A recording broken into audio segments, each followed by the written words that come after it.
Bill Michaels will resume in 1 minute.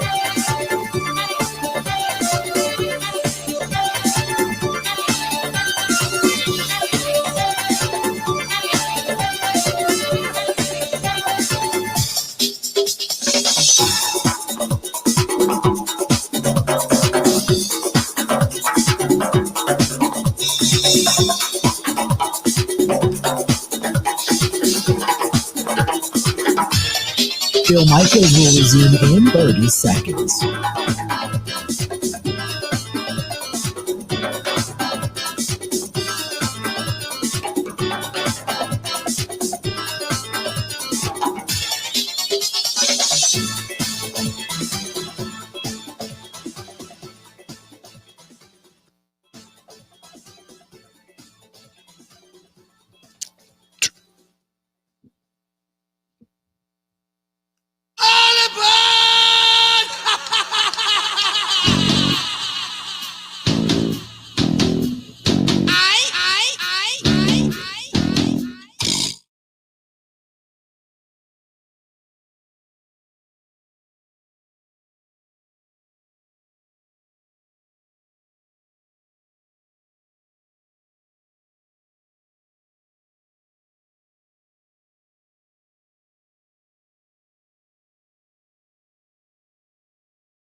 I'm going to talk some Cubs baseball coming up here in just a minute, and I want to let you know that we are back on the live stream.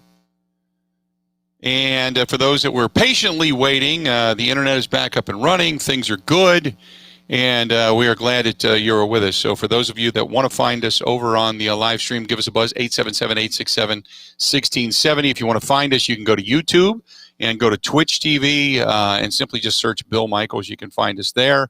You can find us as well on Twitter at Bill_Michaels, at Bill_Michaels. Again, at Bill_Michaels. Track us down over there. Ebo, we got our guy Jay Hood on the line. Oh, efforting, Bill. 1 second. Okay, appreciate it, man. Wasn't quite sure. Didn't see anything come down the line, so I was paying attention. I was actually doing my job.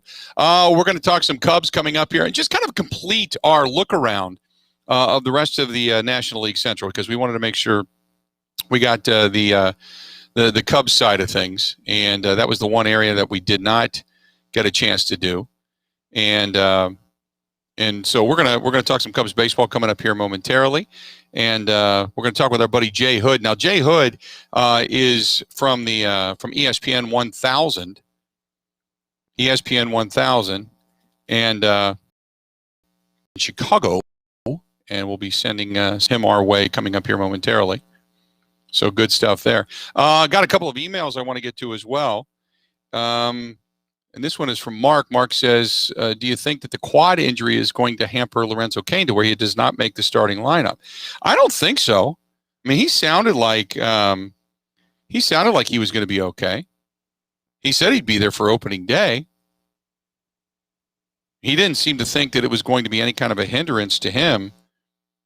So, I mean, I know that Craig Counsell said that they were taking it slow, but it sounded like he's going to be right there. He should be good to go. So I think it's more of a precaution. It's a guy that just didn't play last year, and when you come back and have a little bit of a tweak or an issue, or you start actually doing baseball stuff, they just take a precaution.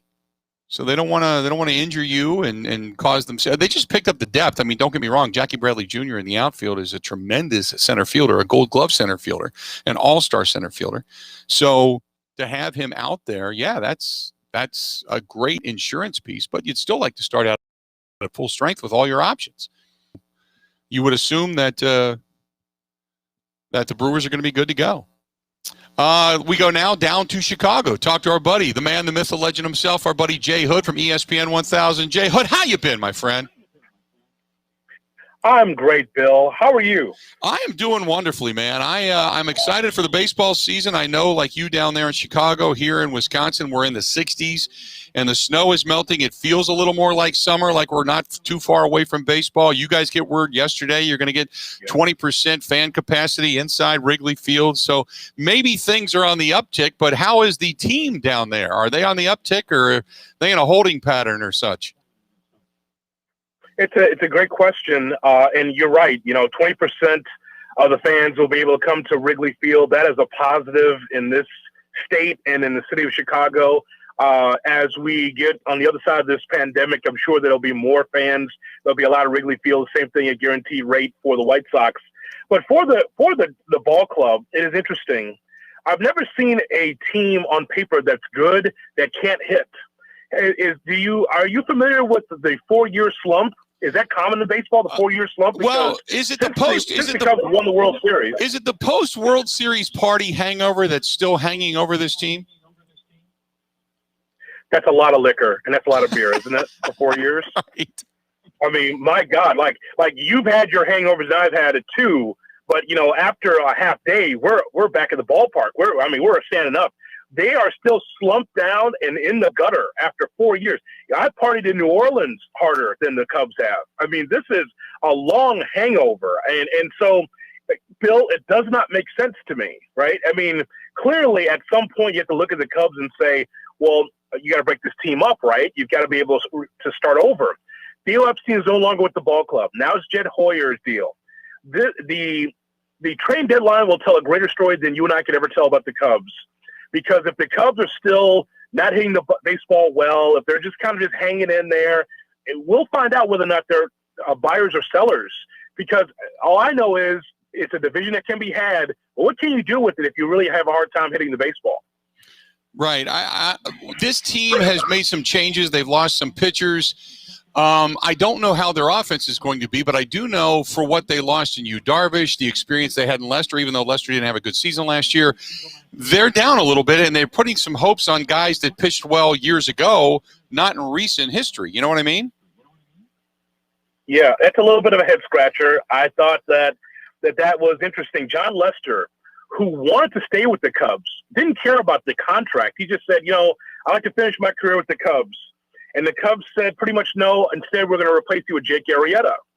And so I thought that at that time, it was a head scratcher. There are some teams that know when to release a player and say, we're going to part ways. We're going to get younger in that spot. Well, the Cubs didn't do that. They got Jake Arrieta instead of John Lester. Lester, who wanted to stay here. And we should have known that Lester was leaving because toward the final days of his Cubs tenure, he bought beers for Cub fans at 4 different bars. He says, okay, whatever beer that you're going to drink, here's what's going to happen. It's going to be on my tab. Thanks for the memories. And he said, oh, that's interesting. Why is Lester doing that? Because Lester was leaving. He knew it at the time. So he bought beers for Cub fans over 4 different bars. It was on his tab. And so here's Jake Arrieta. Outside of Kyle Hendricks and Zach Davies, everything's a mystery with the rotation for the Cubs. So that was interesting. The Jock Peterson deal also was interesting because that came out of nowhere because ownership of all people, Tom Ricketts told Cub fans, we're losing money in biblical proportions.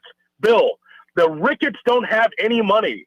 How is that when you have a Wrigley Field and Wrigley's different than it was in years past?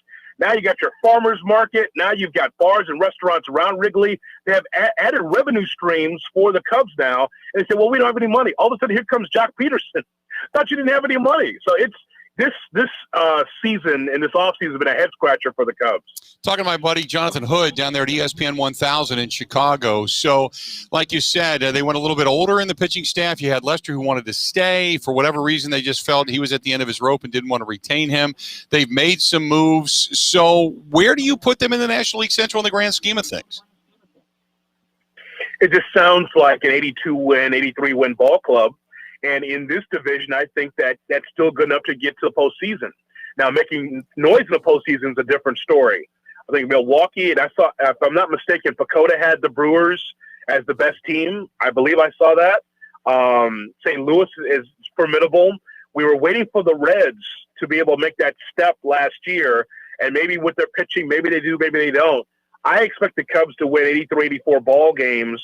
But what does that really mean if you can't really make noise in the postseason? And again, Bryant's there, Baez, Rizzo, the names that you know over the years for the Cubs.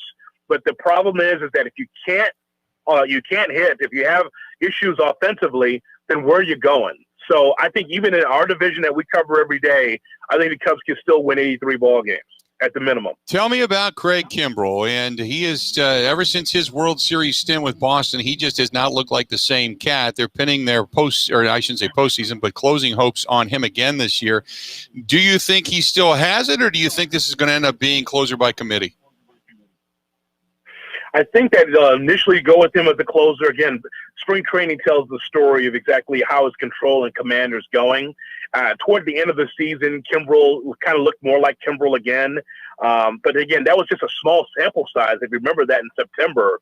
So I think they're just banking on to see what he can do again as the closer. If he falters, they'll go by closer by committee.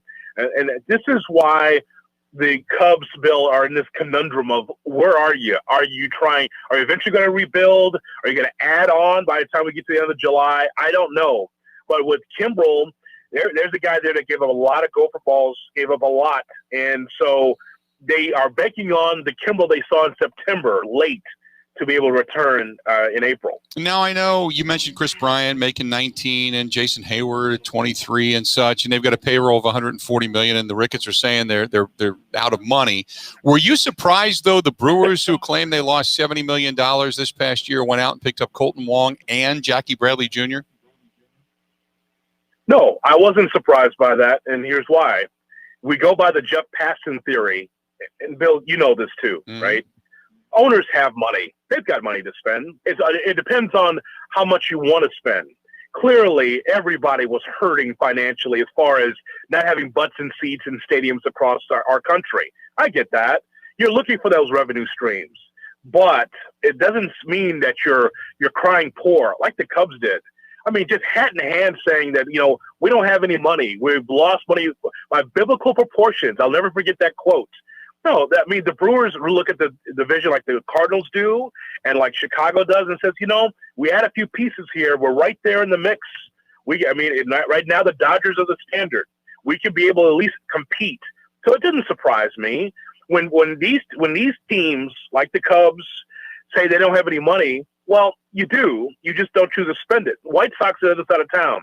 The White Sox, the quote-unquote second team in town, they have a hard time drawing fans from time to time until you get deep into the summer.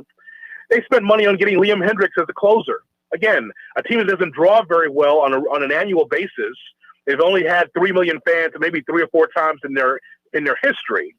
Said, we're going for it. We're going to add some pieces, and we're going for it. Even though we haven't had $1 going in the guaranteed rate, we're going to try something. And so if you have the money, if you choose to spend it, you feel like you can contend, you can do it. But don't cry to the fans saying we don't have any money. The Brewers are the right thing. To get better, I have no problem with that. Because when the other side of this pandemic, fans will come back. The revenue streams won't be as they were a couple of years ago, but at least you'll have some money coming in. So if Andy can get the placement, what I say, Pittsburgh. Yes. I would say, for me, it is the Brewers, the Cubs. I expect them to be in the playoffs. I believe St. Louis. I'm not sure yet, Bill. I think St. Louis can do it, but I'm pretty sure the Brewers and the Cubs for sure should make the postseason. And I think the Cardinals on the outside looking in, and then the other teams, well, they won't make it. What do you think? I thought the Cardinals were going to be the team to beat. I think if their offense performs up to what their capabilities are, they're going to be a good team. But more so, does Wainwright stay healthy? Is Mikolas still Mikolas? I mean, if they have that pitching staff going, they're going to be tough to beat. But if they don't, I agree with you. It could come down to the Brewers and the Cubs. I don't see Cincinnati's prowess, even from last year, in a weird year. They were supposed to be a powerhouse, and they didn't do anything. So I'm going to be interested to see Right. and they lost Trevor Bauer. They still have Sonny Gray, but they're just kind of putting a lot of eggs in retread baskets. So I'm not a big fan of the Reds either. I think it's the Brewers, the Cubs, and the Cardinals. But I would say it wouldn't surprise me if the Cardinals won, the Brewers came in second, and the Cubs and the Reds end up battling it out. I just don't know what to make of the Cubs, and I don't know what to make of a full season of David Ross either. You know what I mean? Yeah, well, yeah, that's still to be determined, because you decided Joe Madden wasn't the right guy. He's with the Los Angeles Angels. Okay, sometimes a divorce is good, because you're trying to determine who gets the credit, and you feel like the Cubs were too loosey-goosey. That's the reason why they weren't hitting. So a divorce happened between Theo and Joe Madden. Okay, fine. So now you take David Ross, who was really the captain of that team, the heart and soul of that championship team for the Cubs, and you put him as the manager who's never managed before. He's a good people's person. It's supposed to be so. In 60 games, it's a small sample size. I have no idea if David Ross can manage a ball club for a full season. For 60 games, it was fine through Zoom calls and things that he was saying, but I have no idea whether or not he could be a good manager. But also, if there's going to be change, like for instance, how much money are you paying Bryant or Baez? That'll be another story that you and I will talk about later on this season, I'm sure, because you're trying to figure out what the future is. Who do you build around? And so how does Ross deal with that if it's a rebuilding situation or retooling? Mm-hmm. Time will tell. Great stuff as always, my friend. Stay well. We'll talk more throughout the season, and anytime you need me, give me a buzz, okay? Absolutely, man. It's good to hear your voice, my friend. You too, pal. I'll talk to you soon, okay? There you go. That is All right, buddy. There's our good buddy Jonathan Hood from ESPN 1000 down there in Chicago. And he's great. I love talking to him, and he does a terrific podcast as well. And you can just find him on Spotify and Apple and everything else, where all your podcasts are. But he's just a good dude. So good to talk some Cubs baseball and finally get the lowdown. So now we've gone around all of the teams in the National League Central, all of the teams in the Central. So now you start to think, okay, what, after hearing all of this, Pittsburgh, they're going to be bad. We know that. The Reds, that's a lot of ifs. Mo Egger, great breakdown down there from ESPN in Cincinnati. Great breakdown. It's really kind of be Moustakas and Votto has to lead the power surge with that team. They got a lot of guys that can hit, but will they? Pitching is going to be iffy for them. Cubs, they claim they didn't have any money. They get rid of Lester. They get rid of Darvish.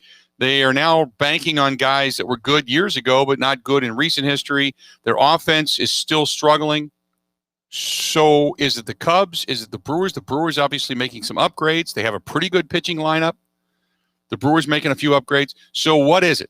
What is it? By the way, today for the Milwaukee Brewers, 2:10 Central Time against San Francisco, it's going to be Colton Wong, Garcia, Yelich, Vogelbach at first base, Pena, Narvaez, Arcia, Fisher, and Robertson.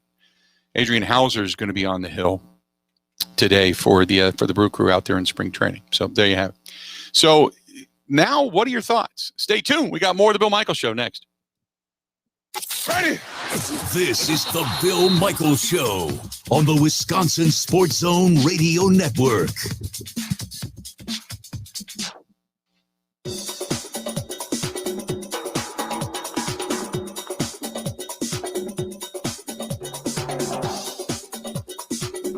Bill Michaels will resume in 3 minutes.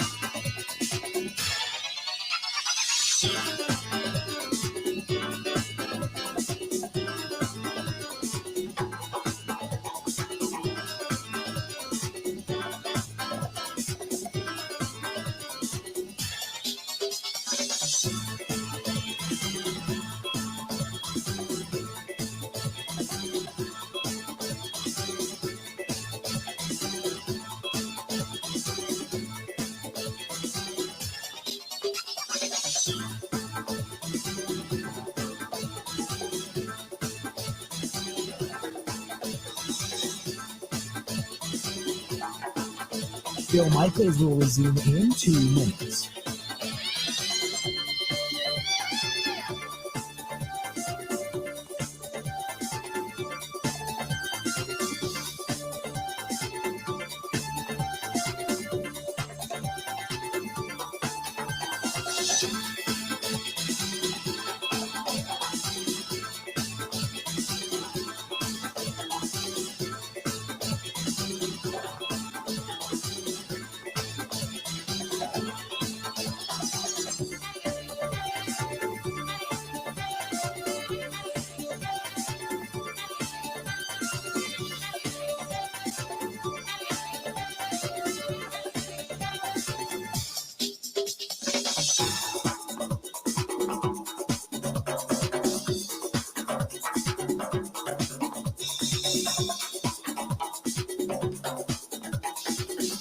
Bill Michaels will resume in 1 minute.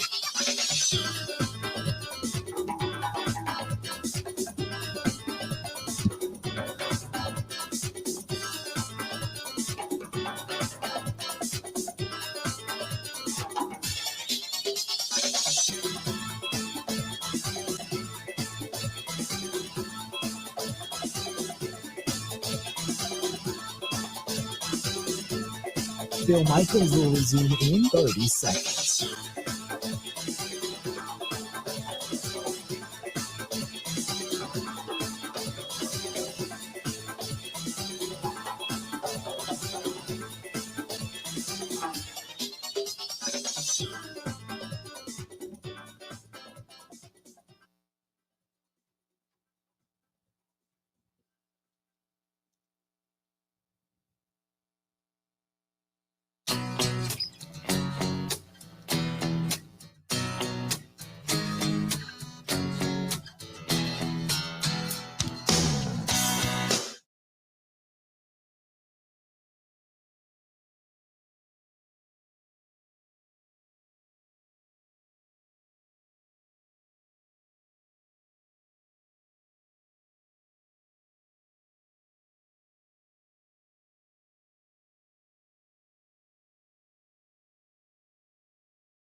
Welcome back. Glad to have you. The Bill Michaels Show. We continue on and enjoying the day. And we are back up and running thanks to our friends at Spectrum, as Rich and Mario and everybody came to the rescue.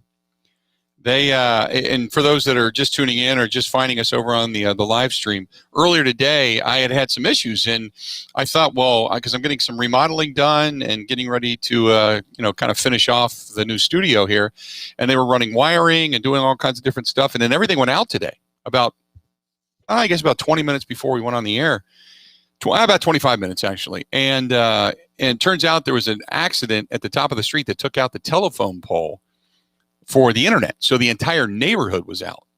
So it took out the internet, took out cable, the whole thing. So not only did they get it back up and running for me, but then they came over to the house to make sure that all the streams and everything coming into the house were good. Because the guys that work at Spectrum over there, they know we run a radio show here. So great people, and they came in right away. But thanks to Trevor, who's our engineer, oh my goodness. Trevor came up with a design. He said, hey, if anything ever goes wrong, flip this switch. Now, if you're watching the show on the live stream, you would look to the right of your screen. Off to my left, your right, is this box. And this box looks like MacGyver or a bomb maker made it. It's got buttons on it. You push buttons, red buttons, yellow buttons, orange buttons. It's got stuff running on the inside and all these dials and stuff, and it's kind of crazy.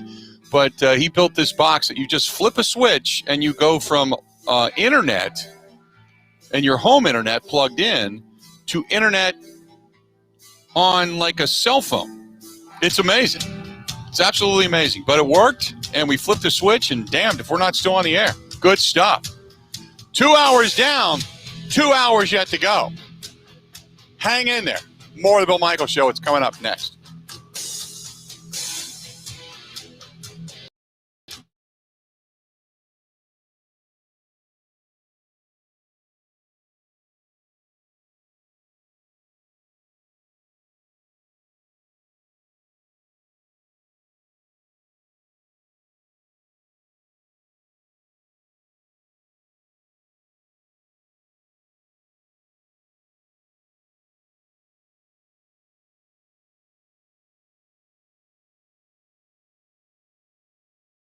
This is a Wisconsin Sports Zone update. Well, Wisconsin guard Demetrius Trice put together the best season of his career, was awarded for it today. Badger senior was named an All-Big Ten third-team pick by the coaches and media. Trice, the lone member of the team to earn all-conference honors after leading the Badgers with 13.7 points and 3.9 assists per game.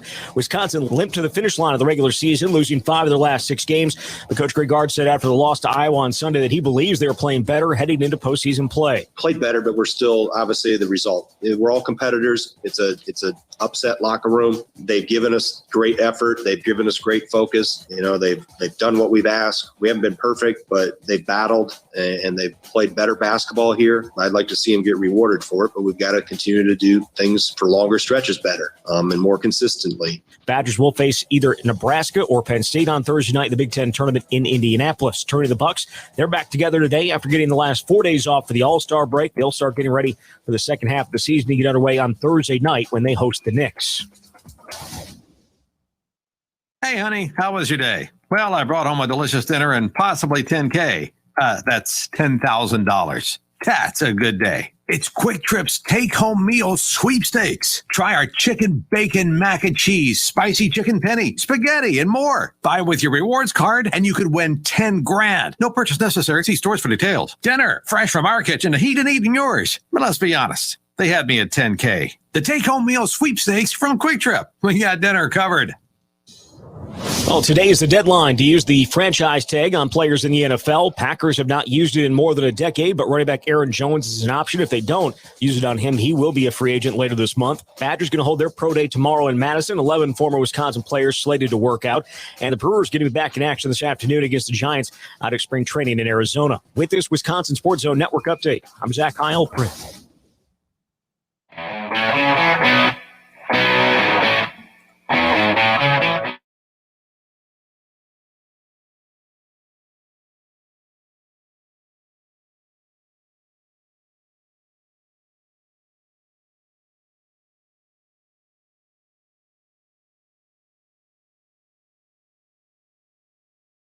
Outside of my window, blue skies for the most part. Heard birds chirping today. Life is good. Life is good. Broadcasting live on the Bud Light live stream as well. Thanks to all of you paying attention to us over there. We have, I don't know how many people we have on right now. I think it says 78 people watching via the live stream. So awesome stuff. Glad to have you, and thanks for joining us. So, a couple of different things. We're talking today is obviously franchise tag day, and if you don't tag somebody today, that's it. Buccaneers are going to use the franchise tag on Chris Godwin, their wide receiver. We know that Dak Prescott signed a long-term deal worth a bunch of money to stay with Dallas. Waiting to hear if the Packers are going to franchise tag Aaron Jones. Don't think it's going to happen if it hasn't happened already. You would assume it's not, that they are ready to move on and say A.J. Dillon is the guy. Probably going to bring back Jamal Williams, maybe draft another running back after that, see what happens. But that's kind of the day itself so far. In the meantime, you've got the Brewers get a 10-9 win yesterday. They've got the San Francisco Giants coming up today. And then the news that they're shopping Preston Smith, quote block. Usually an indicator that I think for him because we believe there's some value there. We'd still like to get rid of the contract. Maybe we can pick up a draft choice or such. But if they're putting you on the trade block, unless you're going to take a pay cut, chances are you're going to find your way to the free agent market because you're going to be a June 1st casualty. So we'll wait and see how that transpires. Usually, that's what happens. Not in all cases. The Lions, by the way, placing their franchise tag on the wide receiver Kenny Golladay. So he is going to remain with the team for some time to come, at least for another season, and then see if they can work something out with him. But by the way, Hunter Henry for Jackson, who asked me a little earlier, would I take him? The Chargers did not place a franchise tag, will not use the franchise tag on him. So you've got the offensive tackle Taylor Motton of the Panthers, Cam Robinson, the tackle of the Jaguars, Brandon Scherf, the guard from Washington, Marcus May of the Jets, the safety, Justin Simmons, the safety of the Broncos, all looking like they're going to be franchise tagged. Brandon Scherf, he came in from Iowa years ago. He was going to be a tackle and did not play well at tackle at first, and then obviously has morphed into a tremendous offensive lineman now with Washington. And then Dak Prescott agreeing to a 4-year, $160 million deal. But $126 million guaranteed, the second most in NFL history, only behind Patrick Mahomes. So the highest signing bonuses of all times, Dak Prescott 66, Russell Wilson 65, and Aaron Rodgers at 57.5. Matthew Stafford, by the way, fourth at $50 million in a signing bonus. But how about that? Dak Prescott. He's not worth that money. He's just not. Maybe I'll change my tune and he makes me eat my words, but I don't think he is. Just don't. 877-867-1670, 877-867-1670. Not true, Bill. Kenny Holiday will not be tagged. He's going to be a free agent. I think they just said in the breaking news that they were going to use the tag on him.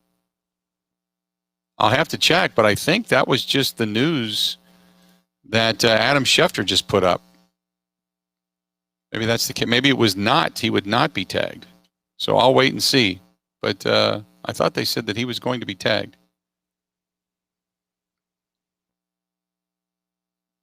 I'll let you know. Oh, no, excuse me. You are correct. They told Kenny Golladay they are not using the franchise tag on him. So you are correct. Thank you. Thank you, Kyle. Appreciate it. I just misread it as the breaking news was coming across the line. So thank you very much. Appreciate it. This one's from Phil. With Dak getting that big deal, you can kiss the chance of Rodgers taking any kind of a cut in pay. Yeah, it's maybe a restructure and more pay, more signing bonus or something to that effect. I don't know exactly how that's all going to work, but it's hard. If you're Aaron Rodgers, how would you even consider if you're Aaron Rodgers, you look at it two different ways. One, you're the best quarterback in the National Football League. As far as being the most decorated, that goes to Tom Brady. But when it comes to stats, statistics, and if people are going to start a team today, you're the man. Okay, we know that. So it's about when you're young, it's about the money. Make all the money you can. Make the money. So Aaron Rodgers has made quite a bit of money in his career. He knows he's going to make more money in his career, but his legacy in Green Bay, he wanted to be the best quarterback, but he wanted to be more decorated, and that is with postseason accolades. So if you're Aaron Rodgers and you're sitting there looking at these other guys being paid, even like a guy like Jared Goff is making more money than you, and you're kind of going, well, what am I doing, But your team is up against the salary cap. On one hand, you have said over and over again, can you get me this guy? Can you get me this guy? And they have not done that. Ted Thompson for years tried to fit square pegs into round holes and just didn't give you enough. Ryan Gutekunst in the draft, the draft is, like I said before, is going to be, until he proves to either be really good or they get away from him, he's going to be the albatross around his neck, or he is going to be what enhanced an already pretty good few drafts. When you start to look at the players that he's picked up that have been formidable, they've come in and played pretty well. Because you really only need, to be a good general manager, you want to hit on everybody, okay? But what you want to do is hit on really three or four players that can fortify your team at draft. And you continue to kind of grow and regurgitate players that way. Good quality players that way. And then eventually you just keep the ones that are more beneficial to you. But I look at this and if I'm Aaron Rodgers and my legacy is to win and win another championship, I don't know how I can sit there and then say, I need to make more money. It's a conundrum. That's something that's in Aaron's head. And, I know people are going to say, well, you got to be more like Tom Brady. Tom Brady, I get it. There's something different about that guy. Peyton Manning at the end of his career, he just wanted to go win another title. He took less money. But then again, he also knew, look, hey, I'm not Peyton Manning anymore coming off of the neck surgery. But in today's day and age in the NFL, I don't think you can have it both ways. I don't think you can make 18, 19, 20% of your team's total salary cap and still be able to fortify the team unless you have a bunch of Pro Bowl rookies under their original contract that are going to help you defensively. I don't think you can do that in today's day and age. I think you have to make the choice. Do I want the money or do I want a legitimate shot at a championship? Or do I want to hedge my bets towards a championship? Because just because you go out and spend money in free agency, it doesn't guarantee you a championship. We've seen that. Washington has spent a ton of money in free agency. Philadelphia, a while ago, spent a ton of money in free agency. Put a dream team together, and Andy Reid's last year never culminated, never worked out. Chris says, did he ask for a raise? No, he has not. We haven't heard from Aaron Rodgers when it comes to what he's asking for behind closed doors. And he says, why not restructure and push it down the road? Can they give it in bonus? I think they could give him some more in bonus, but the way they would restructure that deal, if they would restructure that deal. So I don't. But how far do you want to restructure that deal out for? That's the Packers' question, because if you say we're going to go the next 5 years, well, then chances are you're not keeping Jordan Love. Might as well go ahead while the iron is still at least relatively hot for him and make a deal and trade him away. And Tim Boyle, who's been serviceable, we've seen him play in preseason. We just have never seen either one of these guys in regular season games because Aaron Rodgers has been that durable. So what would you do? I'd push it down the road, but I know that the Packers have said that they were in talks with him at the end of the season about what they want to do. Now we wait and see. Dave says, I don't think you can have it both ways. You can't be paid the most money and still have the money for other players. Either be paid the most or have a better chance to win championships. I think that's what it comes down to. In the latter portion of your career, you are correct. You are correct. Marcus in the email inbox, he says, if I'm Aaron Rodgers and I'm looking at my legacy and to be looked at as a champion in Green Bay, I need to win at least one more Super Bowl. That would put him above Favre. We all know he's just as good, if not a better quarterback, technically, than Favre ever was. If he gets a second championship, he will then be higher up on the pedestal in Packers lore. If he wins, say he wins 2 more championships, does that put him up there with Starr in the land of greatest quarterback in Packer history? If he wins 2 more, because really, I mean, it just pains me to say they should have 2 more already. They should have been to at least 2 more, and I think they win both of those if they get there. 877-867-1670. 877-867-1670. Does Aaron Rodgers need at least 2 more championships to claim he's the best quarterback in Green Bay Packer history? Because right now he's tied with Favre, and he's got 1 less Super Bowl appearance. But if he wins 2 more Super Bowls, would he then be considered the best quarterback in Green Bay Packers history? Not just appearances, but 2 more rings. The second one will put him ahead of Favre, but he's still somewhat chasing Bart Starr, in my opinion. Cheddarballs says it's always about the money. No matter what point of your career, Manning made $19 million in his final year. Yeah, but he still was making less than the top quarterbacks in the National Football League. Scott says, have you heard anything about anybody restructuring their contract? Devin Funchess did. He took less money. He took a pay cut. Now we wait and see what the Packers' next move is. And that means Funchess is staying. So now you don't have to worry about that. And again, I say that casually because he didn't play last year, so you really don't know. But you would assume then you don't have to worry about that that veteran alongside Devontae Adams. You know what I mean? 877-867-1670. If you want to chime in, go ahead and do so. So, but as far as specifics for anybody else, like Aaron Rodgers or anybody else restructuring a deal, no, I have not heard. At least not as of yet. We are waiting. Our buddy Rox from Eau Claire. Rox, how you doing today, buddy? What's going on? Good, Bill. I'm doing well. It's been a while since I've talked to you. I got to just chime in about this Aaron Rodgers thing. I'm graduating in the spring here from UW Eau Claire, and got a lot of college buddies that we watched that terrible NFC Championship go down, and a lot of them will say that Aaron Rodgers is just the greatest quarterback of all time. Period. And I think it's hard to make that argument when Tom Brady just did what he did, and 7 out of 10 is ludicrous. I always have said to him, from a generation of guys that grew up watching darn near more Aaron Rodgers than we've watched Brett Favre, I cannot put Aaron Rodgers as the greatest quarterback of all time when he's not even the greatest Packer of all time. Call me old school all you want, but I will, until he gets maybe those 2 championships, I think you're exactly right.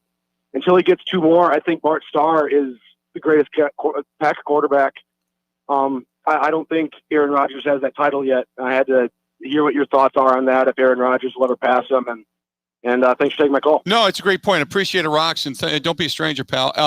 Let me do this. Let me take a quick break because I'm late for a break. I'll take a quick break. I'll come back and I'll address just that, exactly what you had to say. And we'll talk about who is the greatest quarterback right now in Green Bay Packers history. Stay tuned. We got more of the Bill Michaels Show next. This is the Bill Michaels Show on the Wisconsin Sports Zone Radio Network.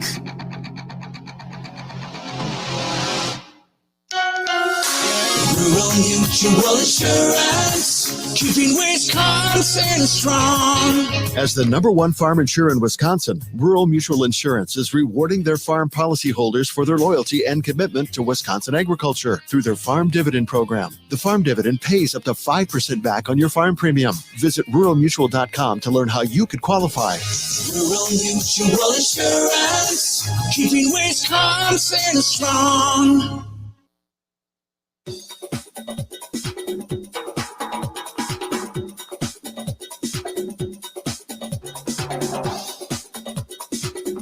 Bill Michaels will resume in 3 minutes.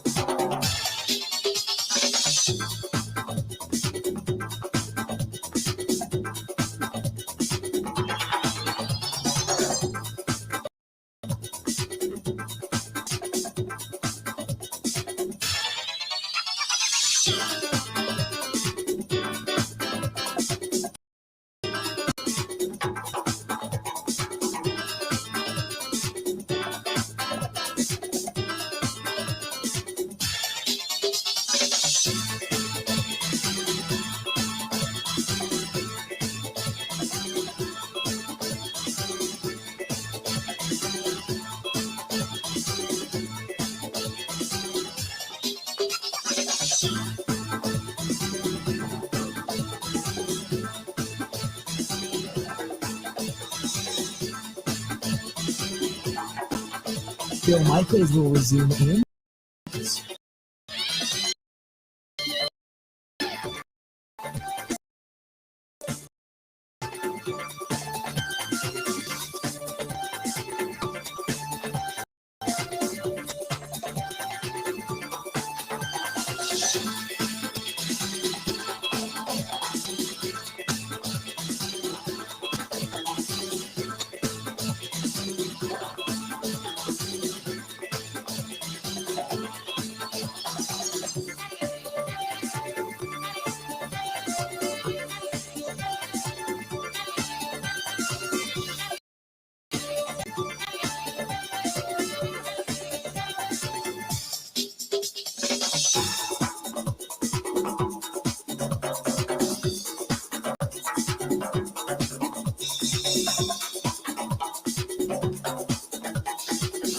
Bill Michaels will resume in 1 minute.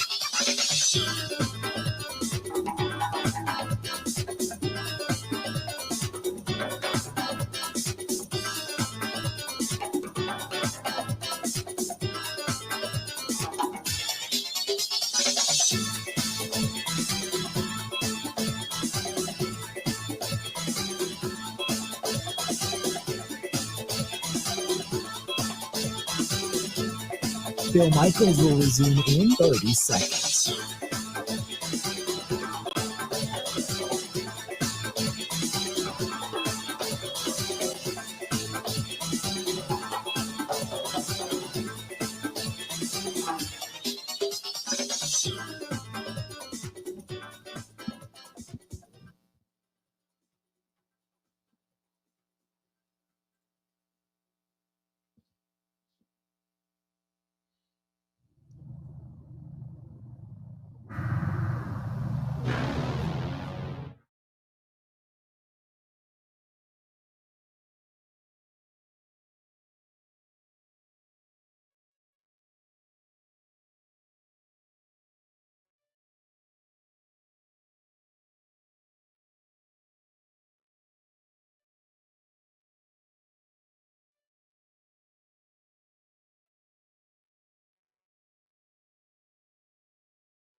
Welcome back to the Bill Michaels Show. We continue on broadcasting in our Bud Light studios on the Bud Light live stream.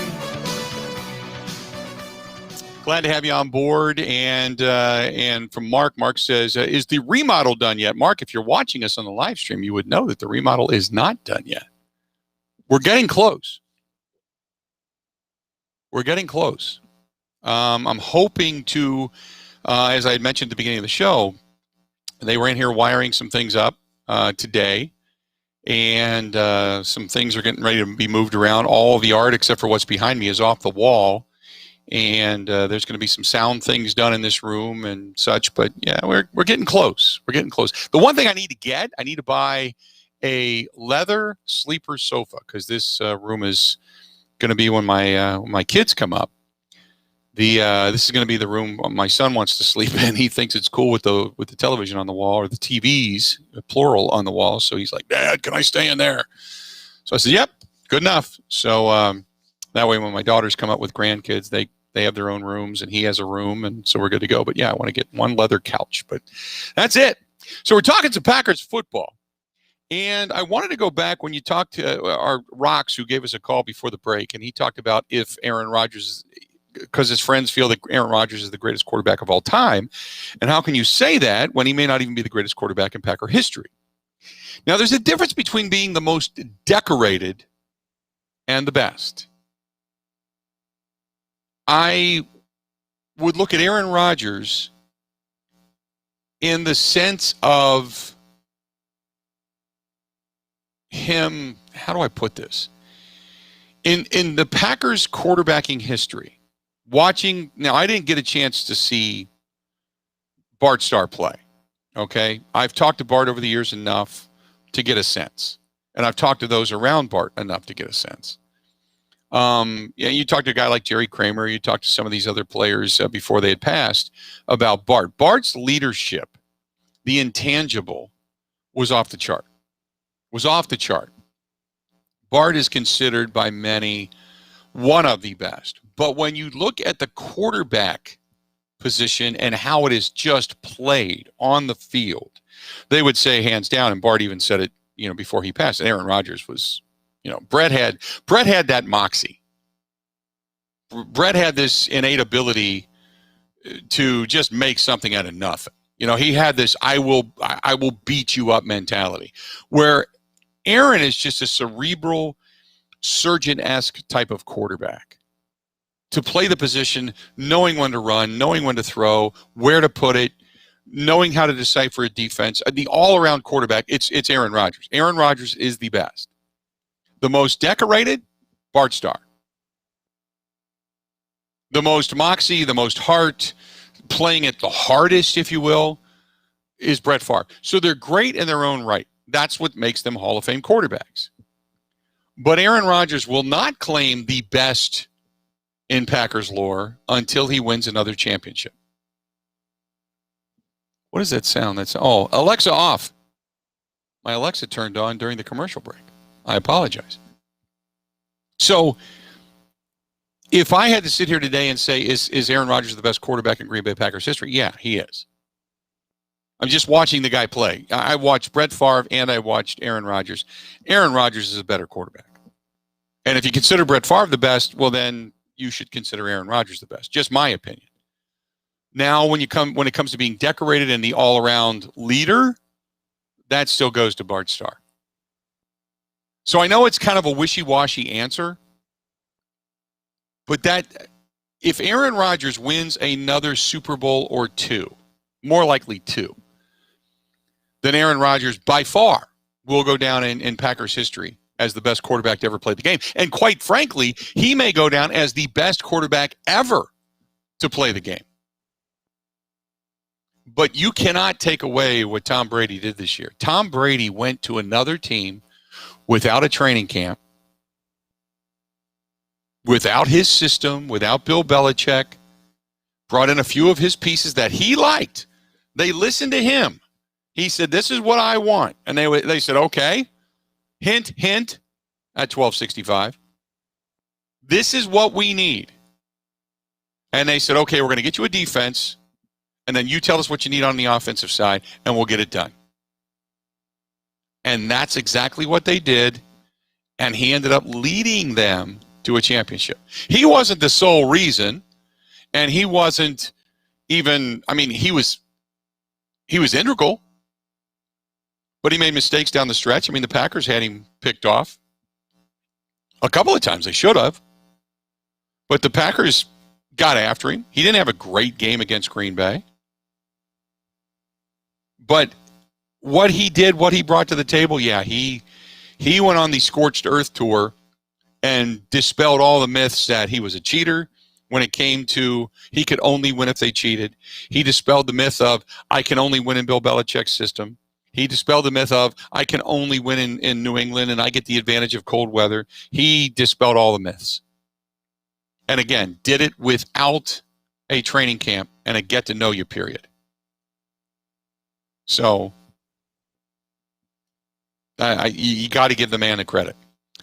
David says it's two different types of NFL now with such an offensive-driven game, or it is such an offensive-driven game with what it seems like so many rules favoring the offense. It's much easier, it seems, to run up points than back in the early 90s and before. I 100% agree. It is very hard to compare these of football. It's hard to compare the era then versus now. Once CTE was brought into the mix and you couldn't be an intimidator, you couldn't be a linebacker that just beat the hell out of somebody coming over the middle. Remember those days where they would headhunt? I mean, you got a forearm to the jaw, you know, and now you're not allowed to hit the head. Where they would wrap you up at your ankles and your knees. Now you're not allowed to do that. You're not even allowed to fall into a quarterback below the knee. The game has changed dramatically in that sense. Back in Bart Starr's day, they'd punch you in the face, break your nose. It was up to you as to whether or not to stay in a game. That was back when they used Stickum. And that was also back in the day in which they put plaster under their pads to be able to deliver a knockout blow. So it's a drastically different game, which is why you're 100% correct. It's so hard to compare eras. I couldn't agree more. 877-867-1670, 877-867-1670. By the way, thanks that have noted it, but I did a commercial with our girl Gina Della from Pella. Great stuff. High fives all around because Gina Della from Pella told me, and that was one of the reasons we did the commercial, that the NARI, National Association of Remodeling Industry, named Pella Windows and Doors of Wisconsin the Distributor of the Year. But there's a lot more to this, a lot more to tell. The International Builders Showcase just named Pella the new Easy Slide Operator the best window and door product of 2021. How about that? Again, they win another award. Remember, it was only a year ago they won the Roll Screen Award for the screen that's actually inside the window that goes up and out of sight. Now they get the Easy Slide Operator window. Just another patented Pella innovation. It eliminates the repetitive cranking motion on casement and awning windows. It's an easy slide. A real blessing for those with hand and wrist issues, by the way. So you don't have to crank the window open. You can just slide it open. Slide right in there. But there's still more. And based on the customer survey, Pella Windows and Doors rated #1 for highest value just of windows, for what you get, highest quality, and for improving your home's value. Now, that's huge. And right now you get 5 years, no interest, 5 months, no first payment, and that also is a huge deal. Only through March 31st, though. So start setting up your appointments. That's high fives all around, by the way. As you saw in the commercial, high five, baby. Set your free consultation today. Go to PellaWI.com. That is PellaWI.com/radio. PellaWI.com/radio. Or simply make a phone call. 855-PELLA. 855-PELLA-WI. 855-PELLA. PELLAWI. 855-PELLA-WI today. And tell Gina I said hi. I haven't talked to her in about a week or so. There you go. Did Pella get you some new windows, Chris? My whole house is Pella windows and doors. These are all Pella, and they just slide, and they're easy, man. I didn't get the new easy sliders. I got these last year. So I didn't get the new easy slides, but I love them. The only one in my house that needs to be replaced is in the great room downstairs, and I'm going to get Pella to do that hopefully this season. So good stuff. We'll be back. More of the Bill Michaels Show coming up next. Covering Wisconsin sports like a blanket. This is the Bill Michaels Show on the Wisconsin Sports Zone Radio Network.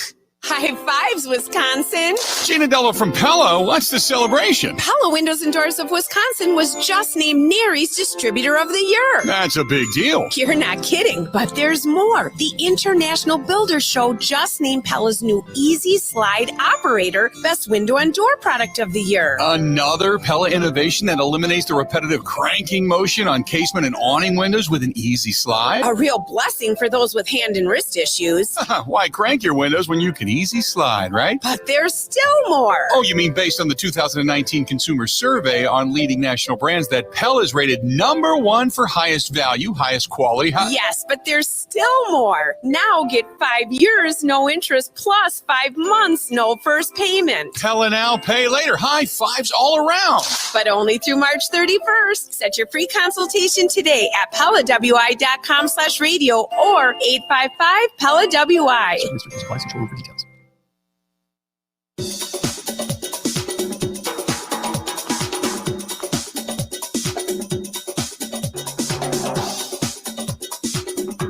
Bill Michaels will resume in 5 minutes.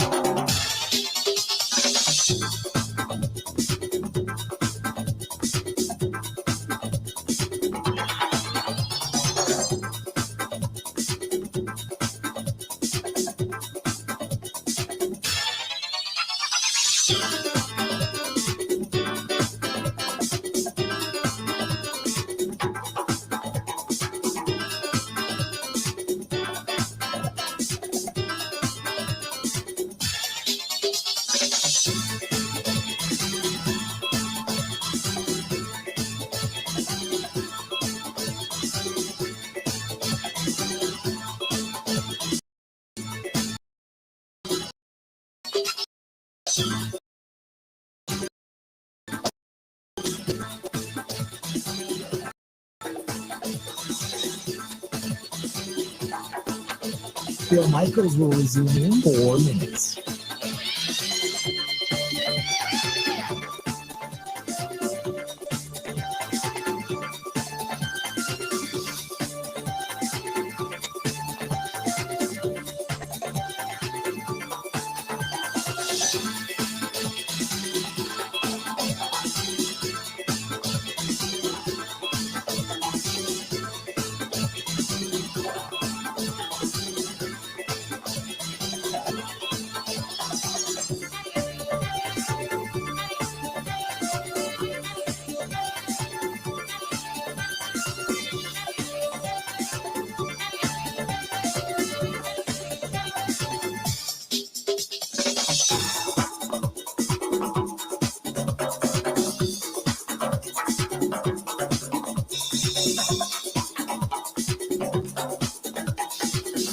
Bill Michaels will resume in 3 minutes.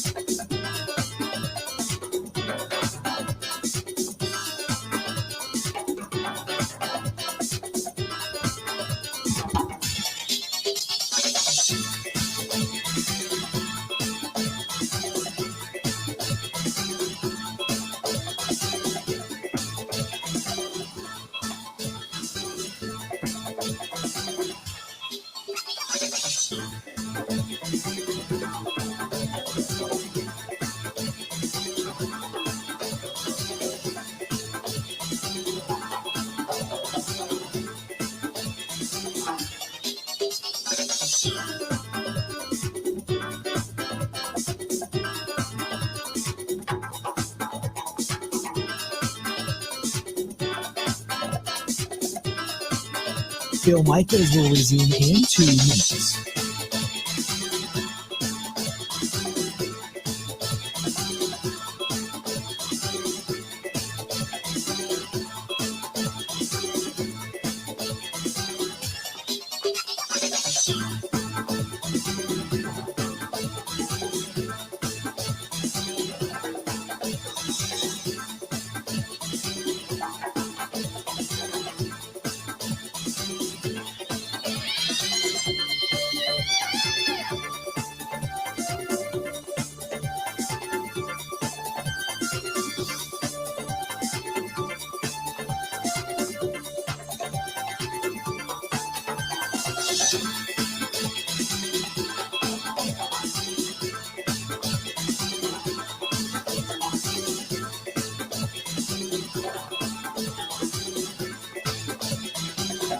Bill Michaels will resume in 1 minute.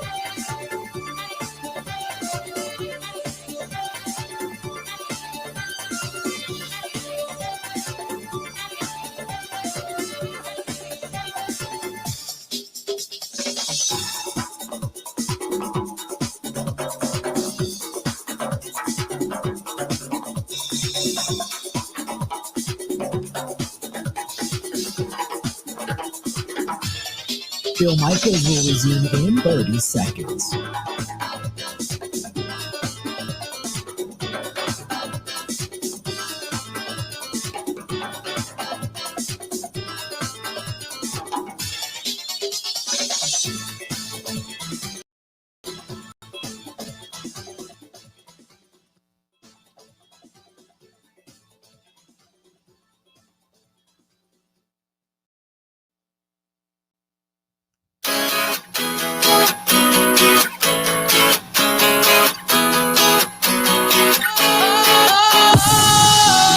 Sometimes I get a good feeling, yeah.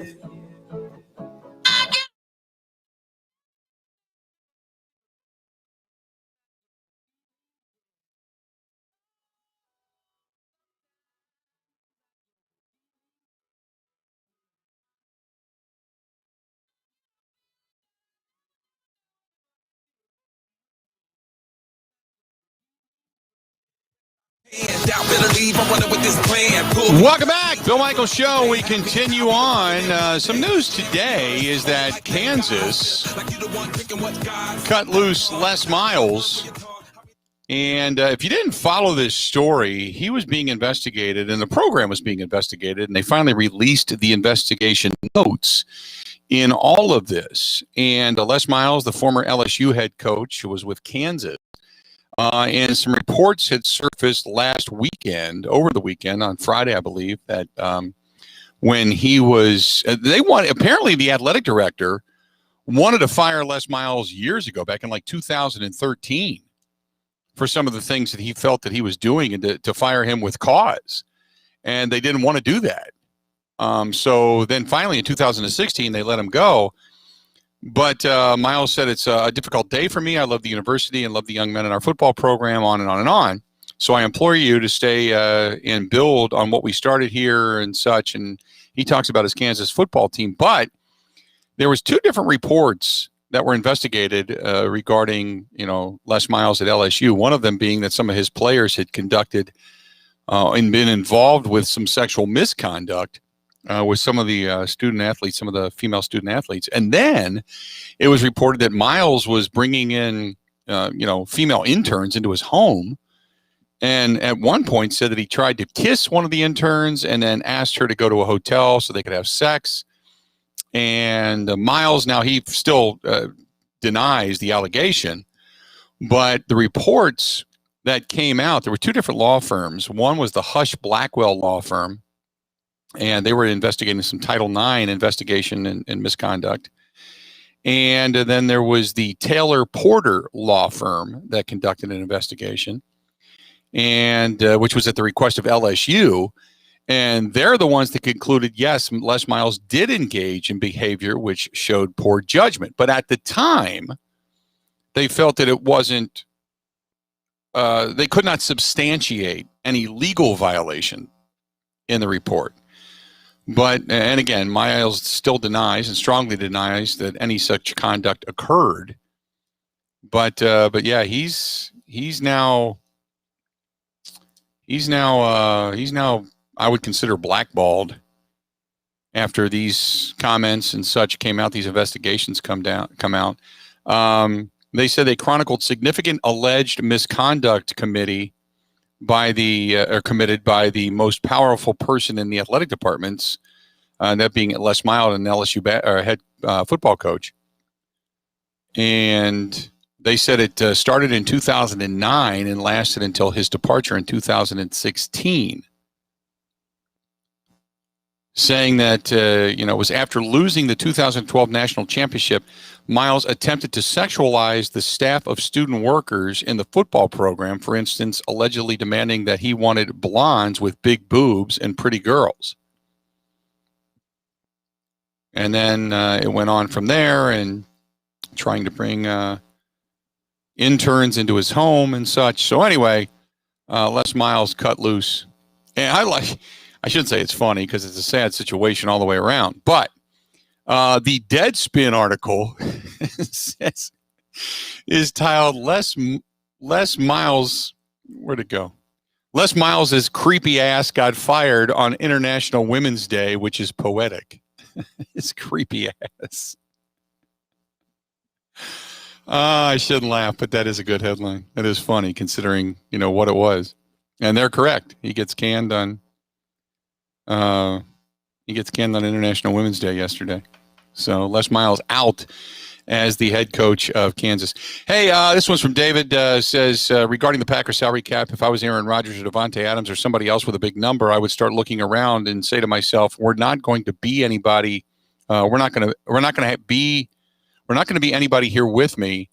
Aaron Rodgers is not going to win a Super Bowl if he's the only quality player on the team, no matter how much money he's being paid. I appreciate all the dynamics of and wanting to make what you're worth. But it's like, if I don't have anybody around me, I'm just going to get killed back here. I'll have no time to throw. I'll be running for my life, and that's not good for my longevity. Why would you not take a pay cut? David, I get it. It's something we have discussed numerous times. It's not that you need to take a pay cut. You just restructure it, and you kind of go from there. You know what I mean? There you have it. 877-867-1670, 877-867-1670. Kevin said it was fun to beat him at Lambeau before he got fired, left LSU. You are correct. That was a hell of a game, too. That was a great season for the Badgers. I really thought that season was going to be it. Great season for the Badgers. Mark writes, if I'm Aaron Rodgers, I take a little bit of a pay cut, not much, but I want to make sure that I have enough money, so I'll restructure to pay additional players around me. The defense needs a lot of help. Max says, doesn't matter what kind of players you put on defense, you've got Joe Barry guiding them. Don't have a lot of faith in him. Thoughts? Look, I went through this before. It's not that I don't have a lot of faith, and I got hope. I just don't have there's not enough of a track record for the organizations that Joe Barry was with. Did Detroit get better under Joe Barry? Yes. They still didn't win a game. Was that his fault? I don't know. He didn't have great players. Same thing in Washington. He was an assistant last year on a very good defense, the number one defense rated in the league. So what does that say? He had a hand in it. It's not like he was just, kind of sitting in the stands getting the guys water. He had a hand in that. How much of a hand? I don't know. We'll wait and see. So it's not that I'm excited, because anytime there's change, it takes guys a little while to adapt to the change. But I am, you don't have much of a turnaround time, I mean, I am anticipating a good bounce back. And they just need some, they need another piece or two, and they'll be really good. Let's do this. We'll step away, take a quick break, come back. We got more. Bill Michaels Show continues after this. Covering Wisconsin sports like a blanket. This is the Bill Michaels Show on the Wisconsin Sports Zone Radio Network.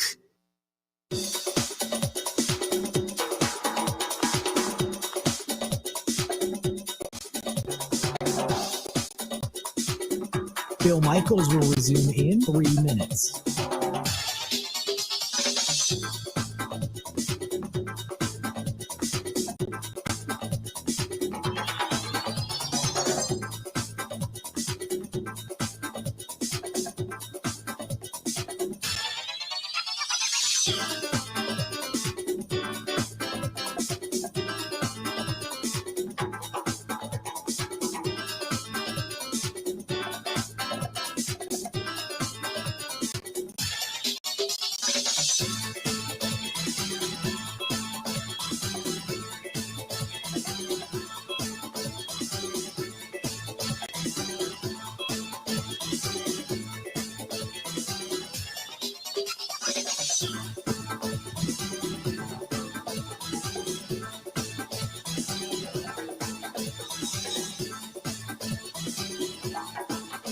Bill Michaels will resume in 2 minutes.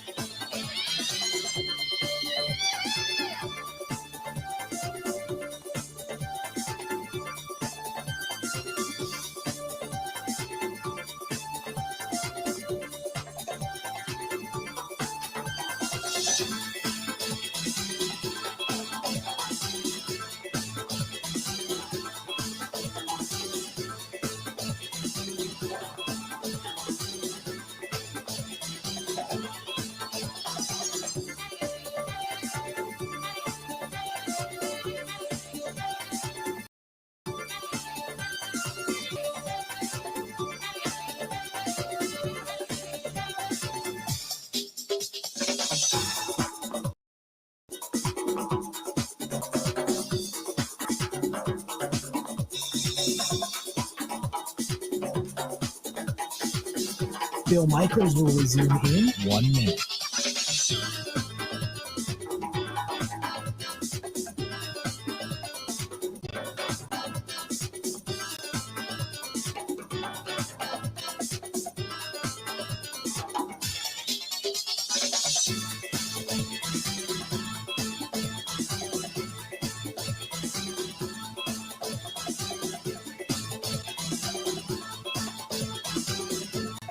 Bill Michaels will resume in 30 seconds.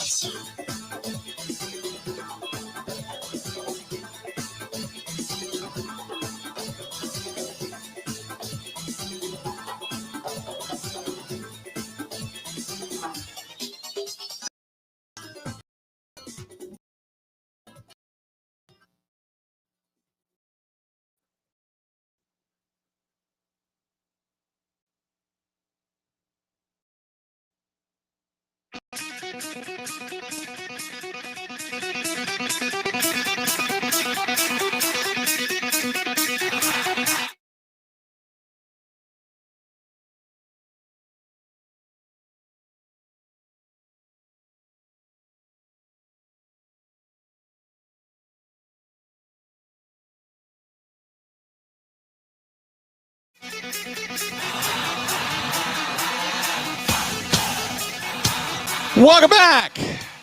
Bill Michaels Show continues on this beautiful Tuesday. Beautiful Tuesday. Good stuff. Brewers get a win yesterday, 10-9. Good to see Woody on the hill. They're back at it again today. Looking forward to that. Brewers and the Giants at American Family Fields of Phoenix today, yet again. 2:10 Central Time, first pitch. They go on the air on many of these same stations at 2 o'clock. So good stuff. Some more baseball to listen to as we hopefully get a chance to finish up the office. I'm hopefully finishing up things. Probably final touches put on it tomorrow, but the majority of the heavy lifting is going to be done later today. So some things to still get and things to take a look at, but still getting the new studio up and running. And then you got to stay on the air and while you transition and such. So yeah, it's a little bit difficult, but it'll all come together. I'm not overly concerned about it. It'll come together. Looking good. 877-867-1670. This one is from John, who says, what do you think about Dak Prescott's contract? I said it a little bit earlier today that I don't think Dak, good for Dak. I mean, he's set the rest of his life, so's his family, his kids, kids. I mean, all that kind of stuff. They're set. But he's not an elite quarterback. And I have a feeling by the time it's all said and done that they're going to end up regretting giving him that contract. Because they're going to continue to bang their head against the wall, the same thing that many teams do that finally pay their quarterback. He is not a Super Bowl winning quarterback, and now he's being paid like one. And that's the most disconcerting thing. You got to put pieces around the guy. He's the best of a lesser lot, but he's not a Super Bowl winning quarterback. So why are you paying him like one? Tim says, is Funchess taking a pay cut to re-sign with the team worth the money that could be used towards somebody else? Yes, it is. He was only a couple of $1 million anyway, and the fact that he's taking now it's like $1.2 million or something like that. It's not much money, and he's now your veteran. You're going to have Devontae Adams, Devin Funchess, Marquez Valdes-Scantling, Equanimeous St. Brown, probably Allen Lazard back. That's 5 wide receivers right there. So I think you're going to be good when it comes to the wide receiving core of this football team. And then you add back Robert Tonyan. Now you are going to lose a little bit because Aaron Jones, as we creep up on the franchise tag, we're only about 2 hours away from the franchise tag deadline, and it has not been used as of yet on Aaron Jones, and I'm not expecting it to be at this point. So I would assume he's walking. He's walking. So that means you've now got your receiver out of the backfield is going to, and I would assume they're going to bring back Jamal Williams, but your receiver out of the backfield is now going to be A.J. Dillon. So you hope that he becomes the same receiver that Aaron Jones was, because Aaron Jones was a legitimate asset in the receiving game coming out of the backfield. So Fred says Funchess still has to compete for a spot. Yeah, he does. Compete more for. It's not a spot because everybody plays. Everybody's in on everything. It's not. It's just you're competing for snaps. So whoever you run out of the tunnel as a starter, that's fine. But it's more so competing for snaps than it is anything else. Gary says Packers need a lot more than one more piece or two. Look at what they're losing from a team that needed an MVP season from Rodgers to get to the NFC Championship game. They're a tier 2 team at best. If you have to say what they have to upgrade, their offensive line is still solid. You're losing Corey Linsley, and that is going to be difficult to replace, but you believe you can replace him with Elkin Jenkins, and then you got to shift some guys around. John Runyon is very good. We'll wait and see what he does in the long run, but you still have your right tackle. Your left tackle and David Bakhtiari hopefully will be back by the middle to the end of October. We'll wait and see. Might take November, which, 2/3 of your or half of your season is gone by that point. So maybe your first 8 games, you don't bring Bakhtiari back, but you still at least should have a solid offensive line. Albeit when you start getting a couple of injuries and you get depleted in a hurry. So that's why you need to probably draft another offensive lineman. You'll be 5 deep in the wide receiver position. If you bring back Tunyon, we'll see if they bring back Mercedes Lewis, but then you'll be okay. Your offense is not as far away. Your defense, you need another corner, a veteran corner. I think your safety position is solid. I think you need a good linebacker, almost an every down linebacker, and you need probably not one but two bodies up front on the defensive front with Kenny Clark. And then you're there. You're rivaling everybody else. So that's kind of my thought. But Gary says no depth. Well, there's not many teams that have 3 and 4 and 5 and 6 guys deep. Your offensive line, when you get Bakhtiari back, will be good. And Lane Taylor's another option as well if he comes back and he's healthy. Because remember, he got hurt at the beginning of the season during training camp. So if he can come back, he knows the system already. He's been with Aaron Rodgers and company before. So that's like getting a veteran. If Valdir is a guy that comes back, we'll wait and see. But you've got depth. You've got options offensively. Your wide receiving core, not bad. If you lose Devontae, it certainly becomes, we've seen this in the past, though, it becomes somewhat dicey, but that seems to be when Aaron Rodgers is at his best. By the way, the Bears have now placed the franchise tag on the wide receiver, Allen Robinson. So the Bears are keeping Robinson in the fold. So,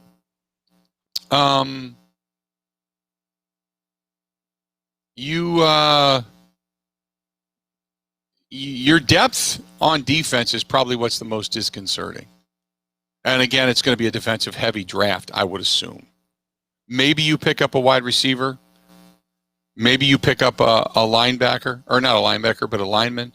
But I think for the most part, it's going to be a defensive heavy draft. B-Rad says, by the way, the Cowboys will never win another Super Bowl in our lifetime. I'm kind of thinking that. Not for quite some time. I hope it's a little bit, longer than that, and I live a little bit longer. I mean, if you're counting the next 15, 20 years, I don't know if I'm going to be around in 15 or 20 years, but, I'd like to think so. So we'll see. See what happens. 877-867-1670, 877-867-1670. Hey, Bill, this is from Mary. Hey, Bill, you have not mentioned the UWM men. They gave it their all. They did. They ended up getting beat by Cleveland State. So their season comes to an end, but they got beat by Cleveland State. But they did. They went to the finals. They weren't there, and they played their asses off. And they gave Cleveland State a run for their money. So kudos to a UWM, but their season comes to an end. And they were one game away from getting in the tournament. One game away from getting into the tournament. And their efforts fall short. So now you see what the Marquette men do. You see what the Badgers do. Badgers waiting for the winner of Penn State and Nebraska. That'll be coming up on Thursday night. That winner will then play the Badgers Thursday night, 8 o'clock. I'm looking forward to that. And we are in the midst of March Madness as the college basketball tournament season is upon us, and I love it. I absolutely love it. Gary says, "What about the odds of Rodgers winning another MVP this season?" The odds are low. You very rarely win back-to-back in the sense of somebody else will emerge and have a great season, and a lot of the times, even if he has a great season, the voters will say he just won it. We're not going to give it to him twice in a row. So the odds of him winning it again. Not this year. Probably not this year. Doesn't mean he can't have an MVP-style season, but to play at that level, I'm going to say he goes down a tick because he had an unbelievable year. But Rodgers is Rodgers. He doesn't turn the ball over. He's pretty accurate. Still can run. All the above. Stay tuned. Rounding third, heading for home. Final hour of the Bill Michaels Show is next.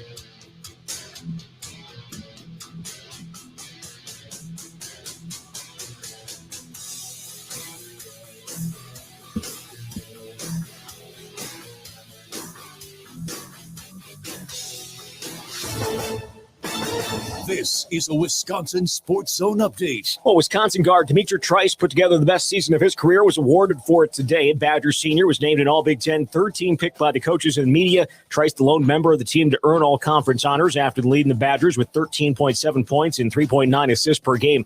Wisconsin limped to the finish line of the regular season, losing 5 of their last 6 games. The coach Greg Gard said after the loss to Iowa on Sunday that he believes they're playing better heading into postseason play. Played better, but we're still obviously the result. We're all competitors. It's a upset locker room. They've given us great effort. They've given us great focus. They've done what we've asked. We haven't been perfect, but they've battled and they've played better basketball here. I'd like to see them get rewarded for it, but we've got to continue to do things for longer stretches better and more consistently. Badgers will face either Nebraska or Penn State on Thursday night in the Big Ten tournament in Indianapolis. Turning to the Bucks, they're back together today after getting the last 4 days off for the All-Star break. They'll start getting ready for the second half of the season to get underway on Thursday night when they host the Knicks.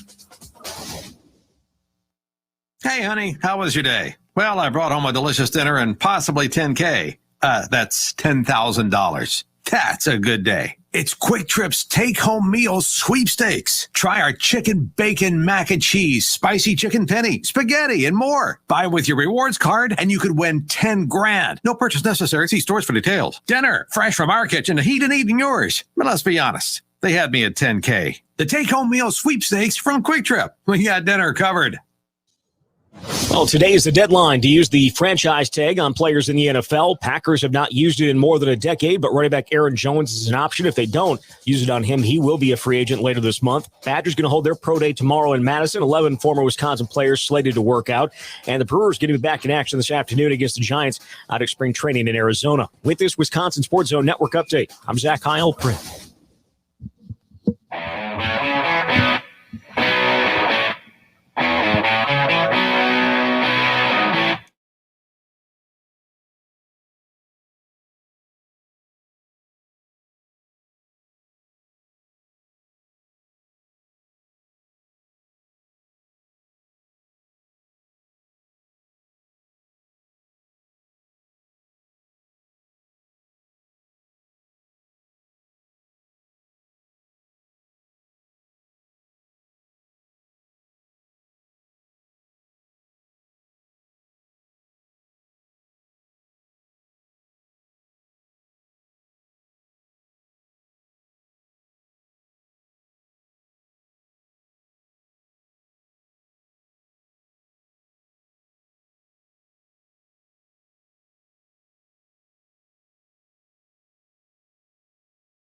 They could end up letting him go as a June 1st cut.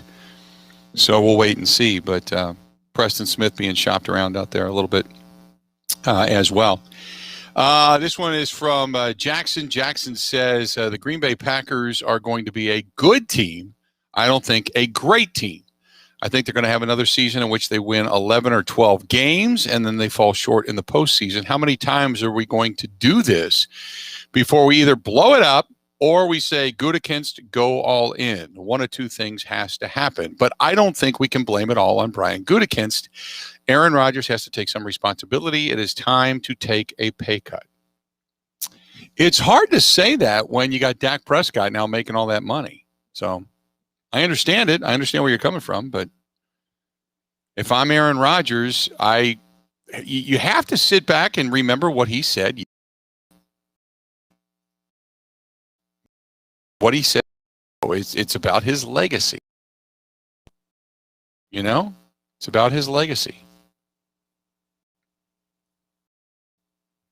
So if your legacy is to be the best quarterback ever, you need a couple more championships under your belt. How are you going to do that if you're going to be making the most money and making upwards of 20% of your team's total salary?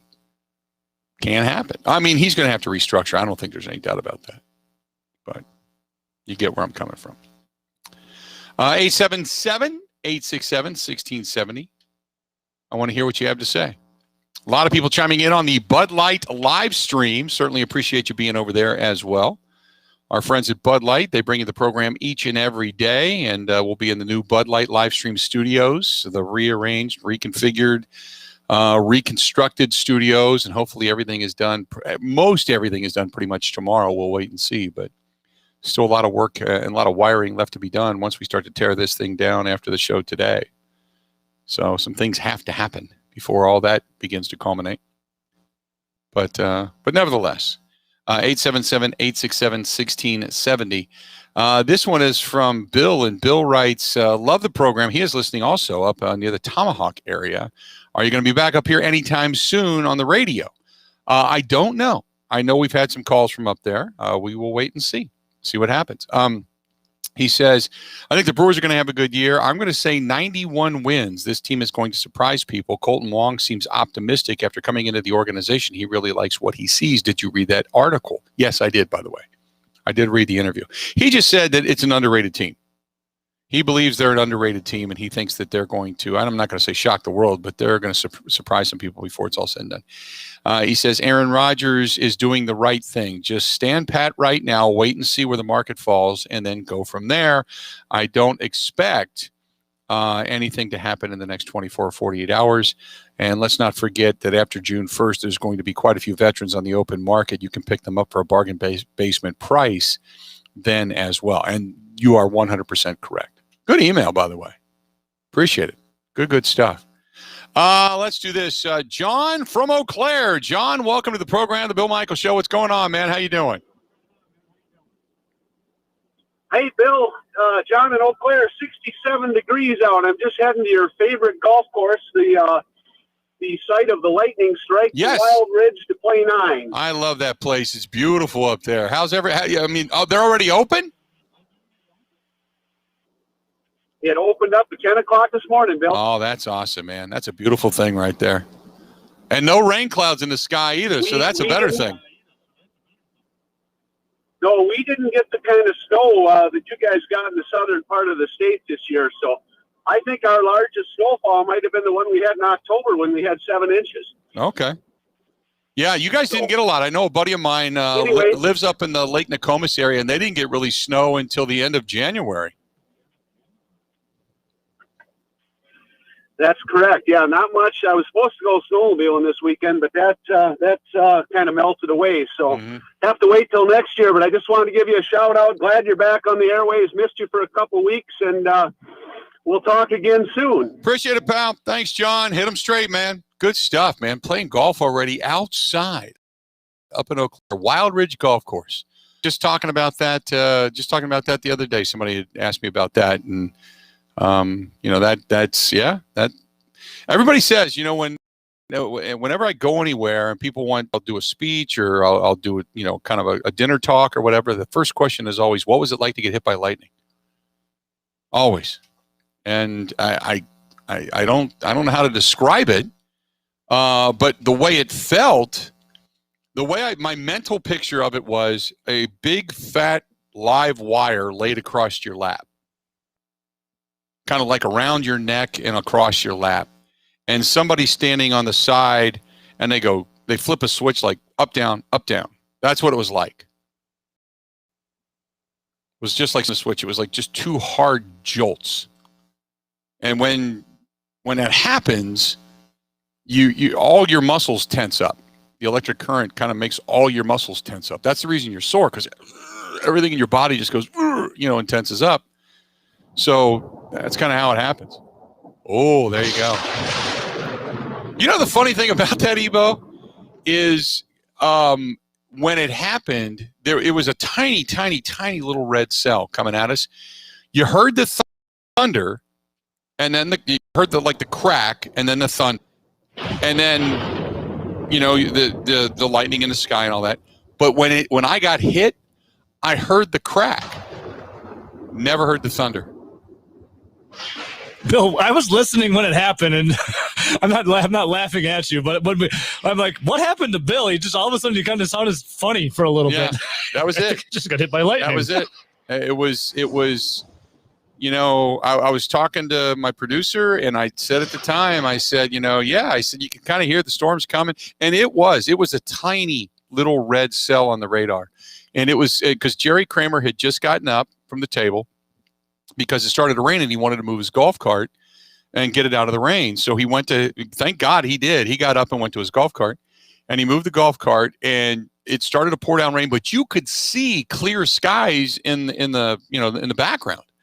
We just had that one cloud over us, and it started to pour down rain, and then you had one clap of a flash, and then a clap of thunder, and then the next the crack. Never heard the thunder, and that was it. Everything fried. Computers fried, the equipment fried. Everything was off the air. The building got hit, because it hit right there. It hit me right next to the building. It shorted the building out. The whole thing. So everything was all. Did it blow out your shoes? Yeah, it did. I didn't realize what had happened to me to the severity until I had gotten to the hospital because I knew I got hit. Behind me was these windows. I was sitting on the patio, and behind me was in the banquet room. There was these windows, and in the windows, up against the windows, is where they had all the auction items. So you would buy tickets, and then you walk by and you put all your tickets in the buckets for the auction items. And when the lightning hit, I felt it, and I was kind of stunned because you're trying to gather your thoughts. My first thought was, I don't hear anything. I'm off the air.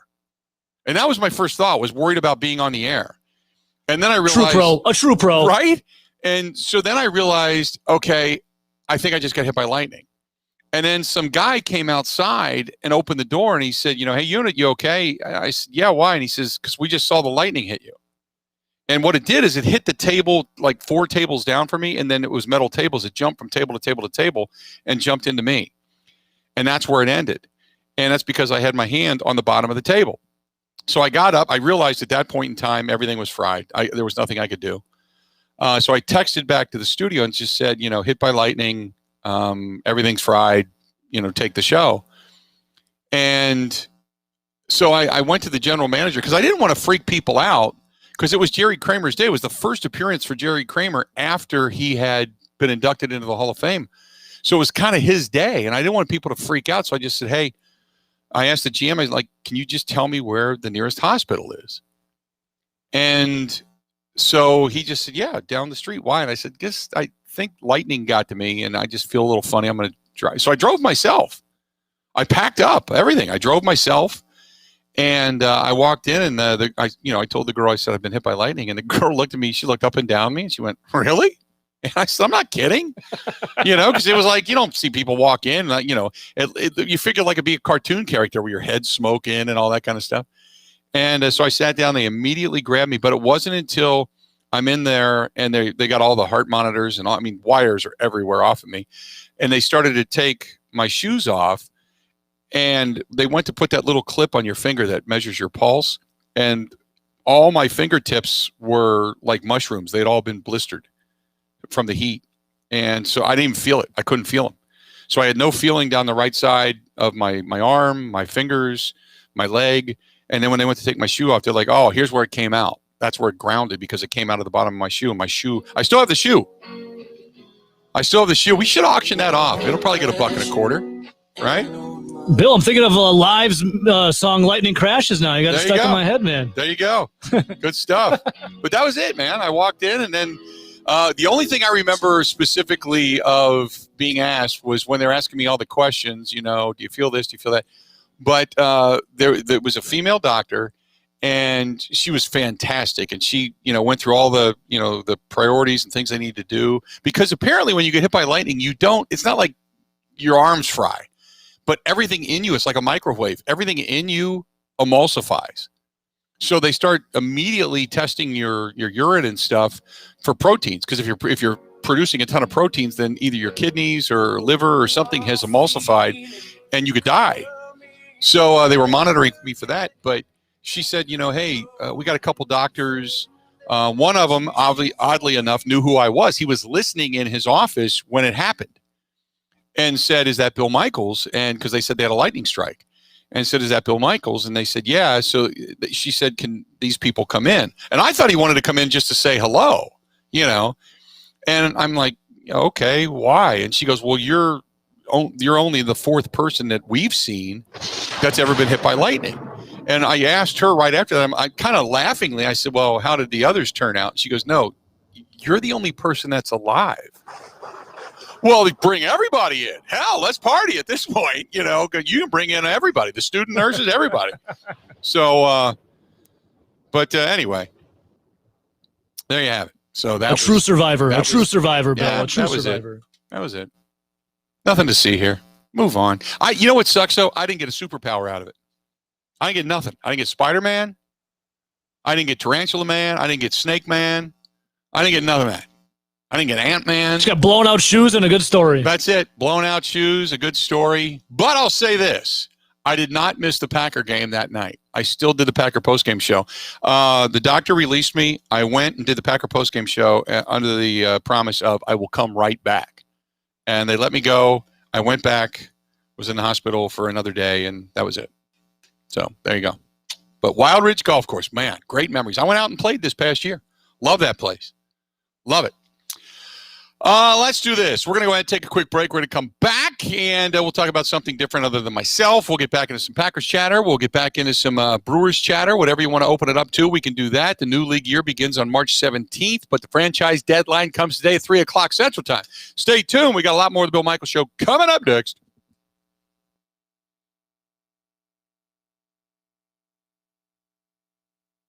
Ready? This is the Bill Michaels Show on the Wisconsin Sports Zone Radio Network.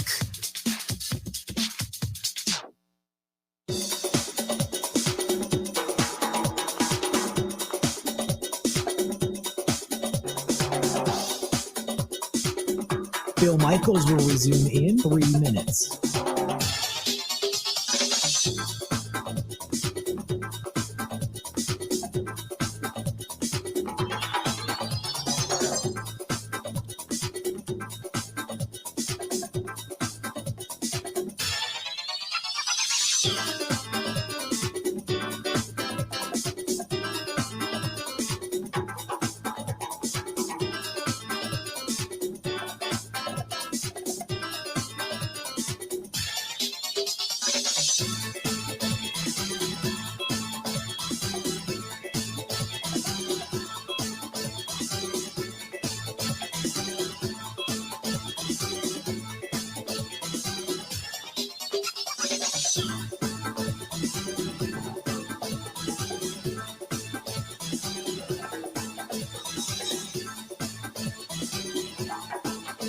Bill Michaels will resume in 2 minutes.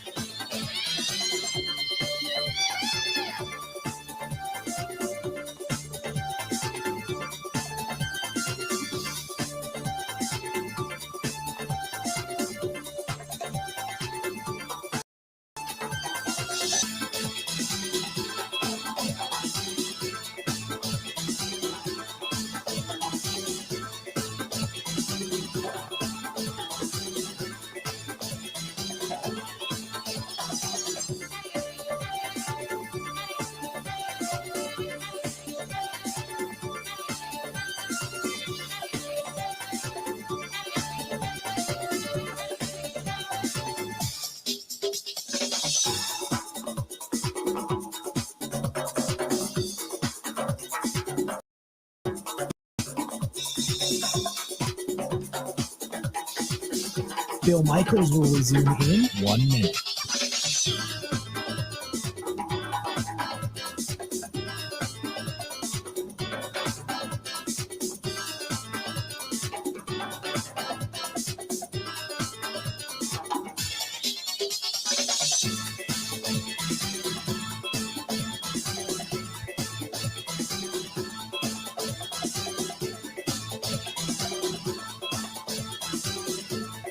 Bill Michaels will resume in 30 seconds.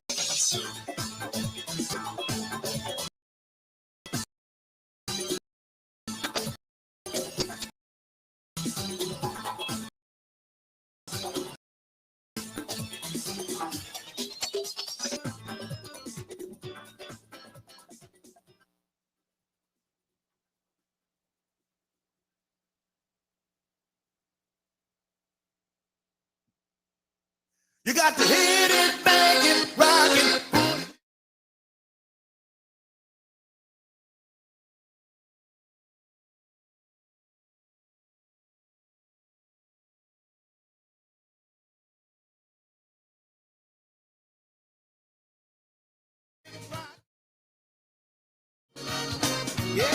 Welcome back. Glad to have you. Bill Michaels Show continues on.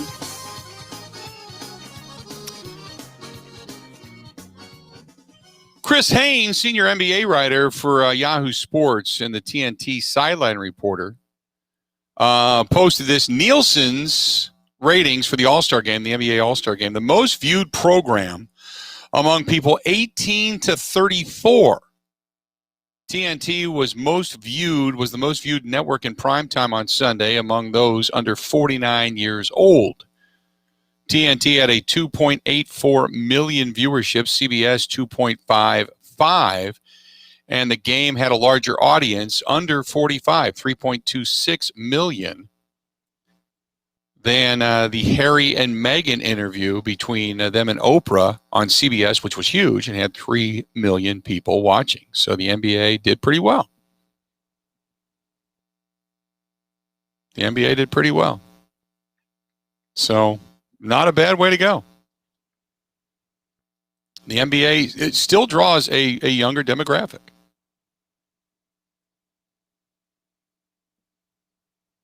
They just do, and the NBA's done it right. I give Adam Silver all the credit in the world for what he's been able to accomplish.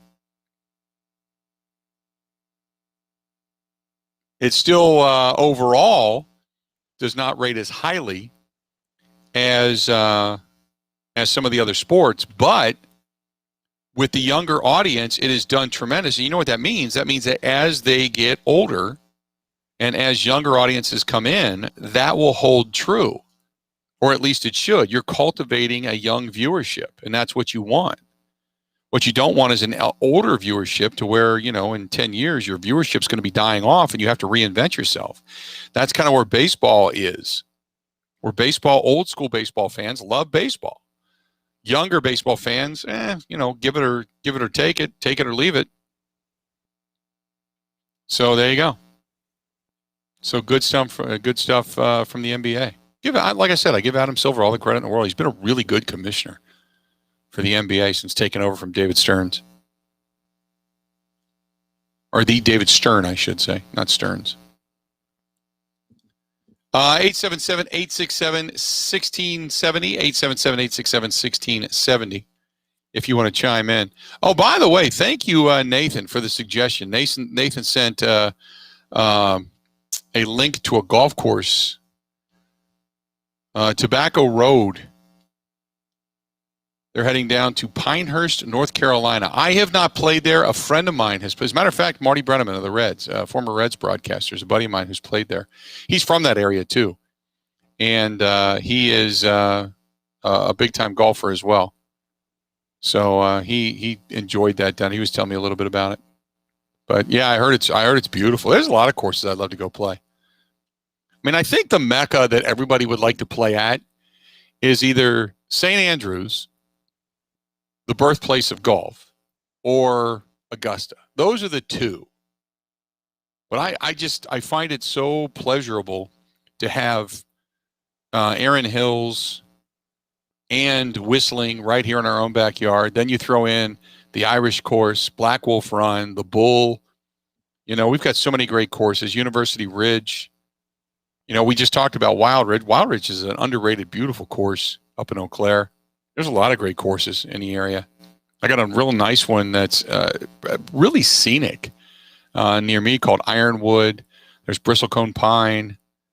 There's Legends of Brandybrook. I mean, there's a lot of really good courses in the area. So I'm so blessed to be able to play some of these courses. So, but I love when I get a chance to get out and play. I do. I think I told the story the other day. My girlfriend, Kristen, wants to take it up. She's a banker, and they do a lot of deals on the golf course when you take out clients, when you take out business bankers and loan banking and such. And treasury banking, and wanted to take up golf because that's where a lot of these deals get done. And she can smoke a cigar. She can wants to learn how to golf. She can hit them. But I said, well, you know what? I want to get Wild Rock in the Dells is a great course, by the way. Great course. You are correct. Great course. But I told her, I said, well, I'm going to get new clubs, so we'll cut my clubs down, save the money. You can use my clubs and then get them cut for you, and then I'll just buy a new set of clubs.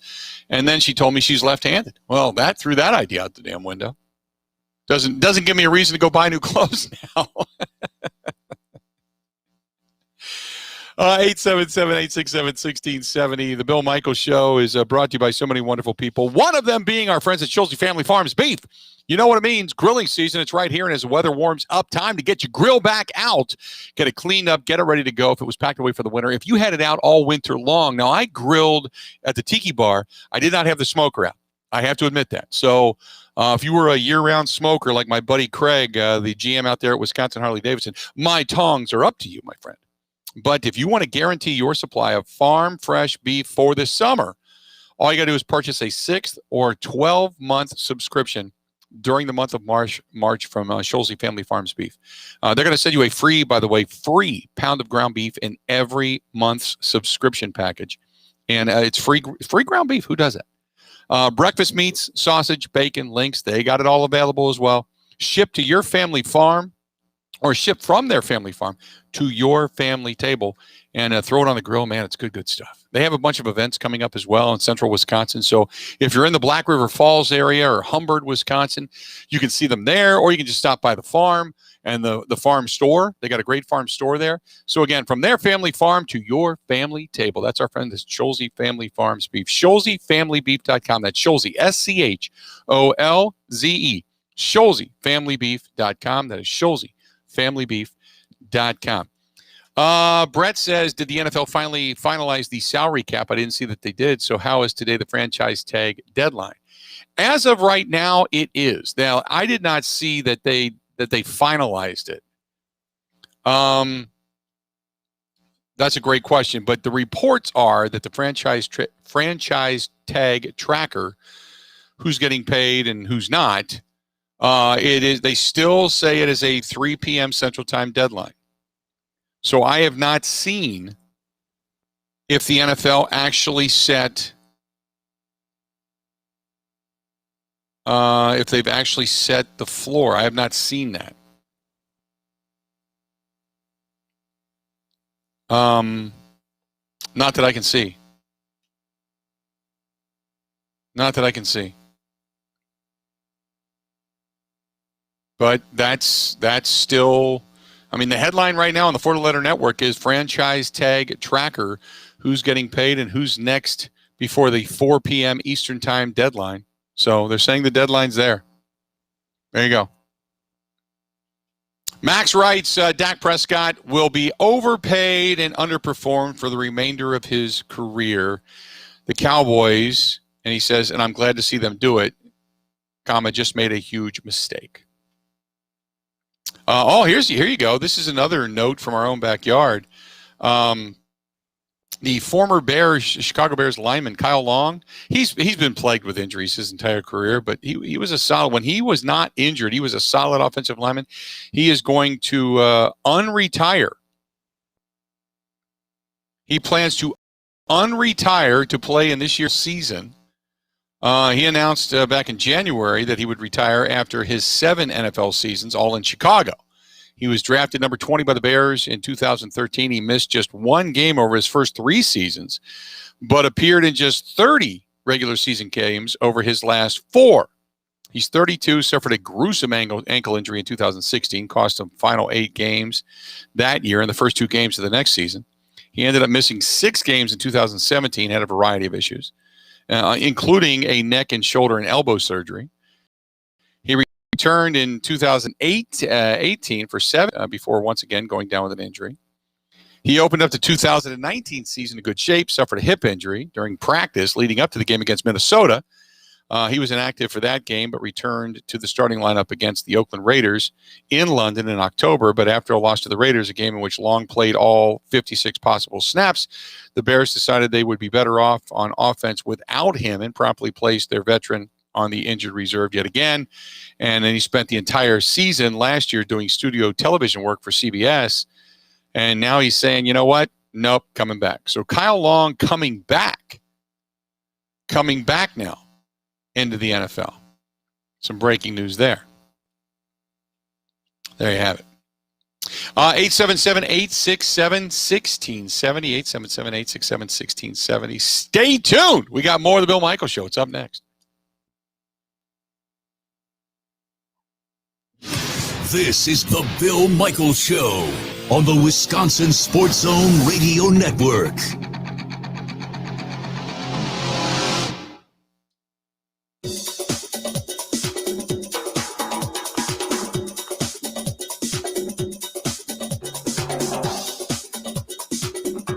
Bill Michaels will resume in 5 minutes.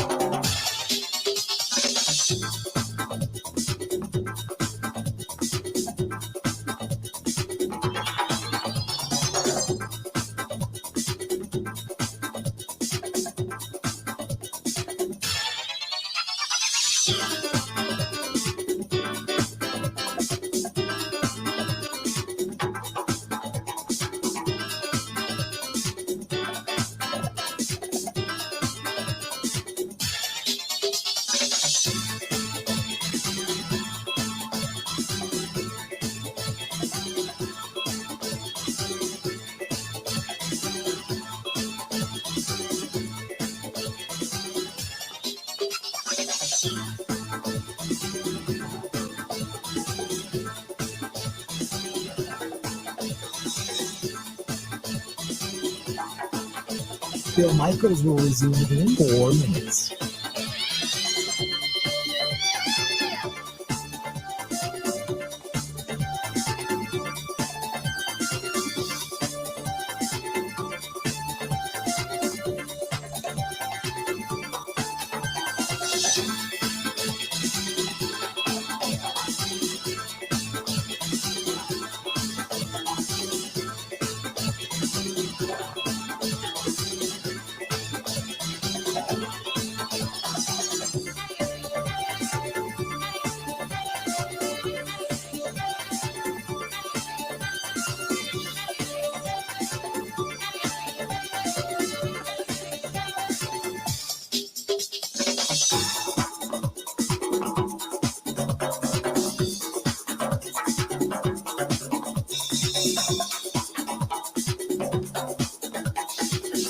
Bill Michaels will resume in 3 minutes.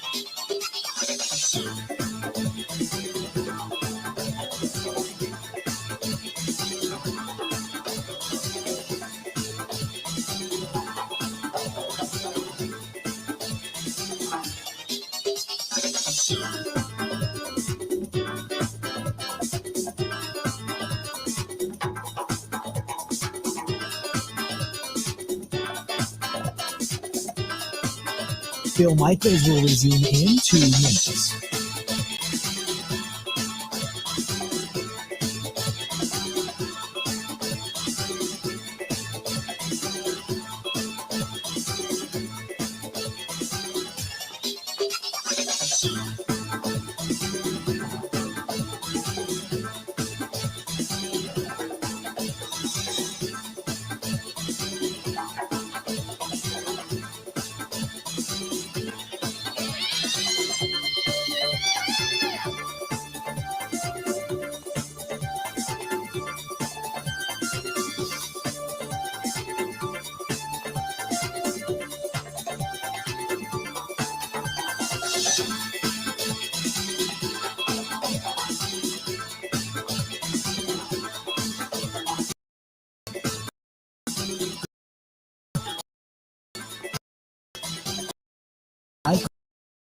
1 minute.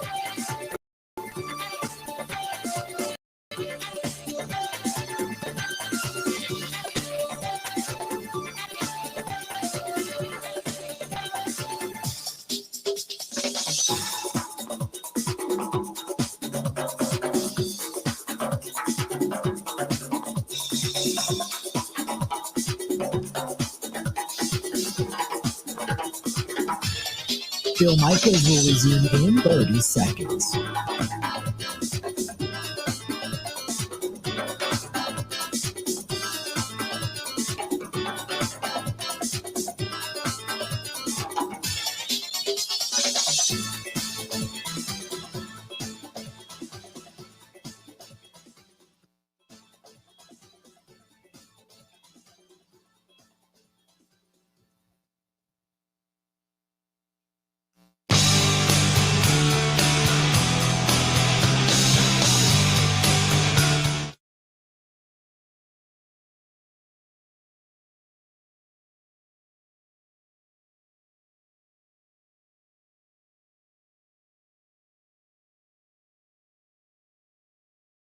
More controversy, things that aren't said, freaking people out.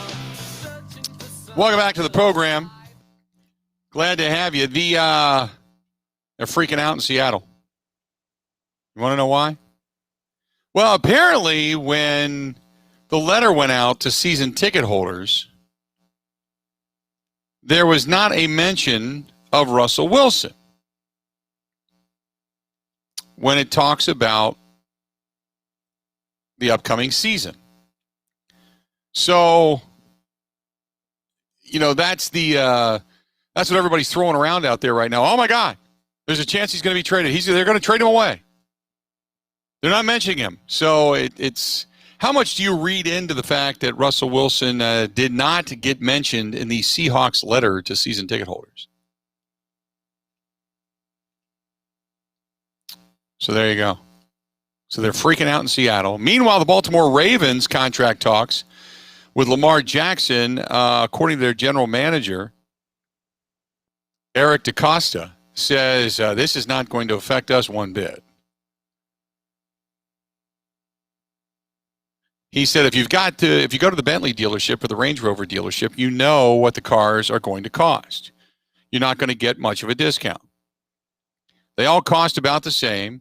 And you go in there with the idea that you're going to buy the car or you're not going to buy the car. In the end, they're all very big contracts. They're outstanding players, they're quarterback deals, they're marquee players, and you're going to pay a lot, but you're going to get a lot in return.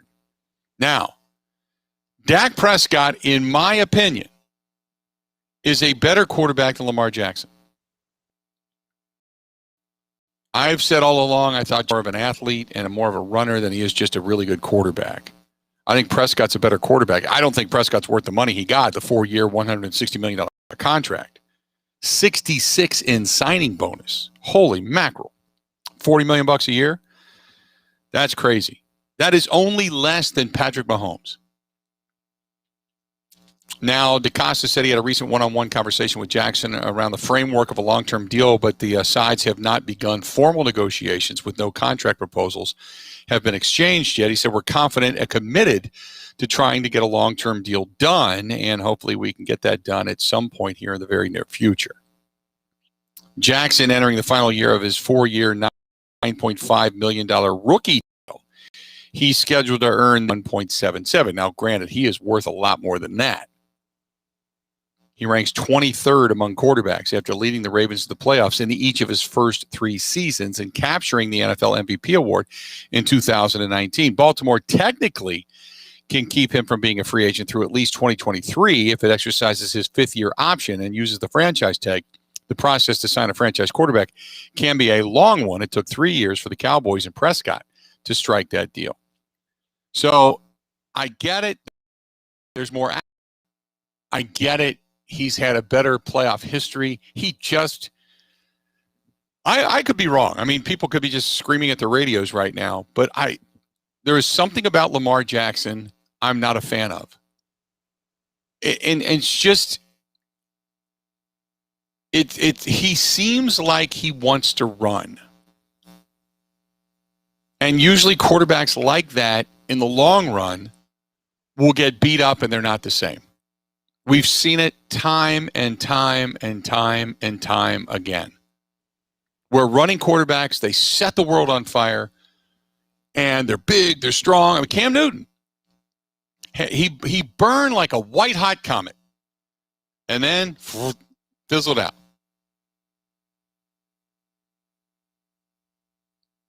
So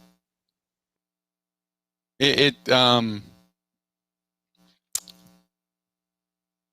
they're going to go with a $160 million deal or near that for Lamar Jackson, you just took two franchises in the Cowboys and the Baltimore Ravens you're not going to have to worry about for a while. I want a good cerebral pocket passer who has the ability to run, not a running quarterback who can stand in the pocket and throw the football on a string in the short game. I want a guy who is cerebral and makes things happen and is able to stand tall in the pocket and look off coverages and know where he needs to go with the ball and works with his receivers to get better. I don't know if I'm going to see that out of Lamar Jackson. I don't know if I'm going to see that out of Dak Prescott. But both of those guys really in the spotlight. Dak, obviously, right now because of the contract he signed, but Lamar Jackson's not far behind. We'll see what happens. Miles said, do you believe that Hunter Henry is going to be a free agent? Yes, he is. He will not be franchise tag. The Chargers telling him, nah, baby, nah. No, he's not going to end up in Green Bay, though. He's 27. He's got all the attributes, no doubt, but he's not going to end up in Green Bay. That's not a priority right now, where to spend your money. You need defense. You need defense. Just that's not gonna happen. We went through this a little bit yesterday, and Anthony says, do you still believe that Dak Prescott is the most overrated quarterback entering free agency? I mean, for the money he got, yeah. Absolutely. Now you wait and see what a guy like Aaron Jones is going to get on the open market. They're an hour and 17, 18 minutes away from allowing the franchise tag to go by the wayside for Aaron Jones. I don't think it's going to happen. I'm keeping my eye on the Packers, on their Twitter account. Nothing has been out there. Nobody else is running with anything. So I don't, and once you saw it get to this day, I didn't think it was going to happen. Mike says, don't worry about Dak Prescott. Mike McCarthy's going to fix everything, right?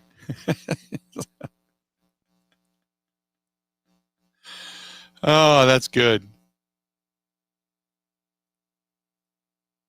That's good. Adam says, I just described Russell Wilson. When you talk about a running and throwing quarterback, Russell Wilson looks to throw the ball first and is cerebral and looks downfield, can go through his reads. But Russell Wilson runs because he has to run. His line was terrible. Terrible.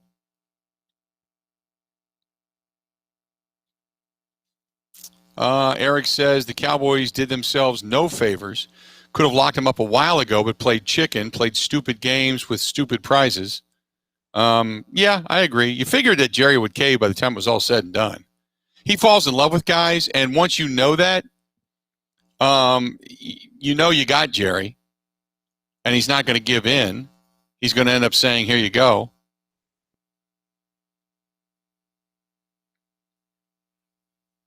So you just wait him out, and usually it happens. I'm still kind of stunned that he got $20 million a year or $40 million a year. I'm still that's mind-boggling to a certain extent.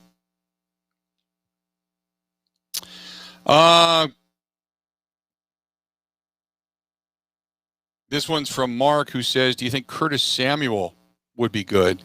He's the only wide receiver in the NFL with at least 10 10 receiving touchdowns and 5 rushing touchdowns over the last 3 seasons. Again, they're not going to bring in a wide receiver. They're not going to bring in a wide receiver. It's not going to happen. They need, if they did, I would be shocked. And again, you could always say, well, it's not an area of need, but as many good players as you can possibly get. Yeah, I understand that. I mean, the Brewers just did it. Jackie Bradley Jr. You don't need to look any further than that. No, I get that. But no, I can't imagine them bringing that in. Tom says 75 minutes to see if the Packers are going to blank up the situation with Aaron Jones or do the obviously intelligent thing and franchise tag him. I don't think they're going to franchise tag him. I'm sorry, Tom.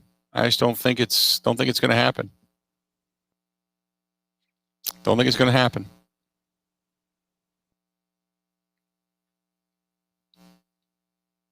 Brewer Dave says, I think the Packers are not going to franchise tag Aaron Jones. They're also going to restructure Aaron Rodgers. They're going to restructure Zadarius Smith. They're going to cut a couple of unsuspecting players. They're going to clear enough cap space to go out and get a good cover corner to go opposite Jair Alexander and then bring in a good defensive lineman. The rest are going to be added through the draft.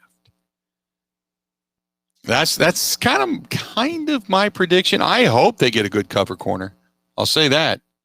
I hope they get a good cover corner. Because I don't think you can just draft one and say, here you go, you're on an island, and oh, by the way, you're going to be fantastic. I don't think that's going to happen. Getter Brood says, hey guys, great program. Love talking Packers, but let's talk some Brewers. What do you think of Woodruff's outing yesterday? Did it satisfy you? I'll say yes, oddly enough. It's a great question, but I'll say yes. And the reason why it did is because all you needed to do was go out and throw. He didn't need to do anything spectacular. Just go out and throw. Don't have any stiffness. As far as we know today, he's been fine. No problems. So that's the best. If you just go out and throw, you're good to go. So the fact that he went out, tossed some innings, gave up a couple of runs, couple of long balls, no big deal, you know. But yeah, I'm just glad he went out and was able to throw the baseball and do it without any recurring stiffness today. Otherwise, we would have seen that headline already, I would assume. But, 2 innings. I think it was just like 2s across the board, wasn't it? Couple of hits, couple of runs, couple of home runs. I think he had a strikeout. It wasn't 2 strikeouts. I think it was 1 strikeout. It didn't have a walk, though. Didn't give up a walk. So his control was good, and that's good to see. Usually if guys struggle, you'll see them walk more. And he didn't have a walk yesterday. So that's good news for Woody. Good stuff. Final segment of the show coming up next.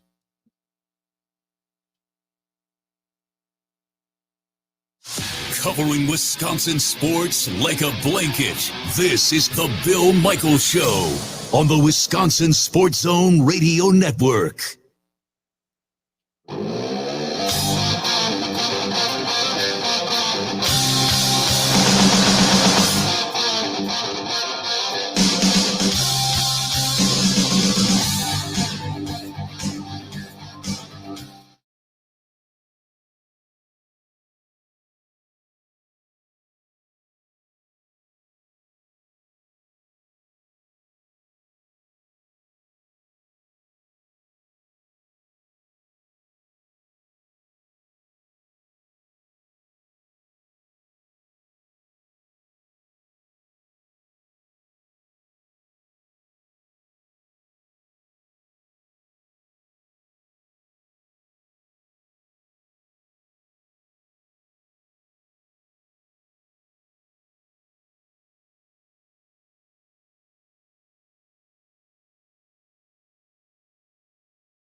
Bill Michaels will resume in 1 minute.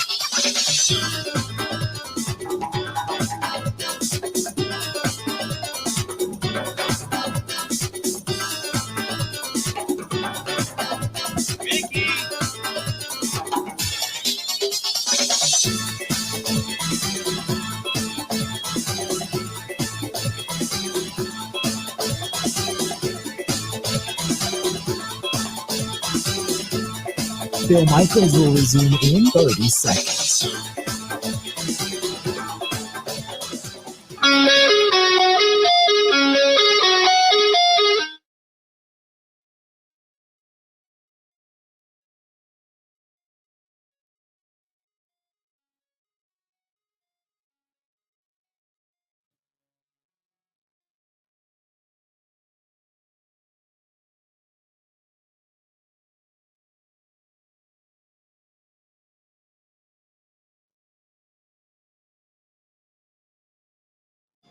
Final segment of the Bill Michaels Show before we get out of here. And as always, the Bill Michaels Show brought to you by our friends at Quick Trip, the official fuel and convenience store sponsor of the Bill Michaels Sports Talk Network. They got it all over there. And don't forget, you can buy one of the take-home meals. Use your Quick Rewards card, and you get a chance to take home some cash as well.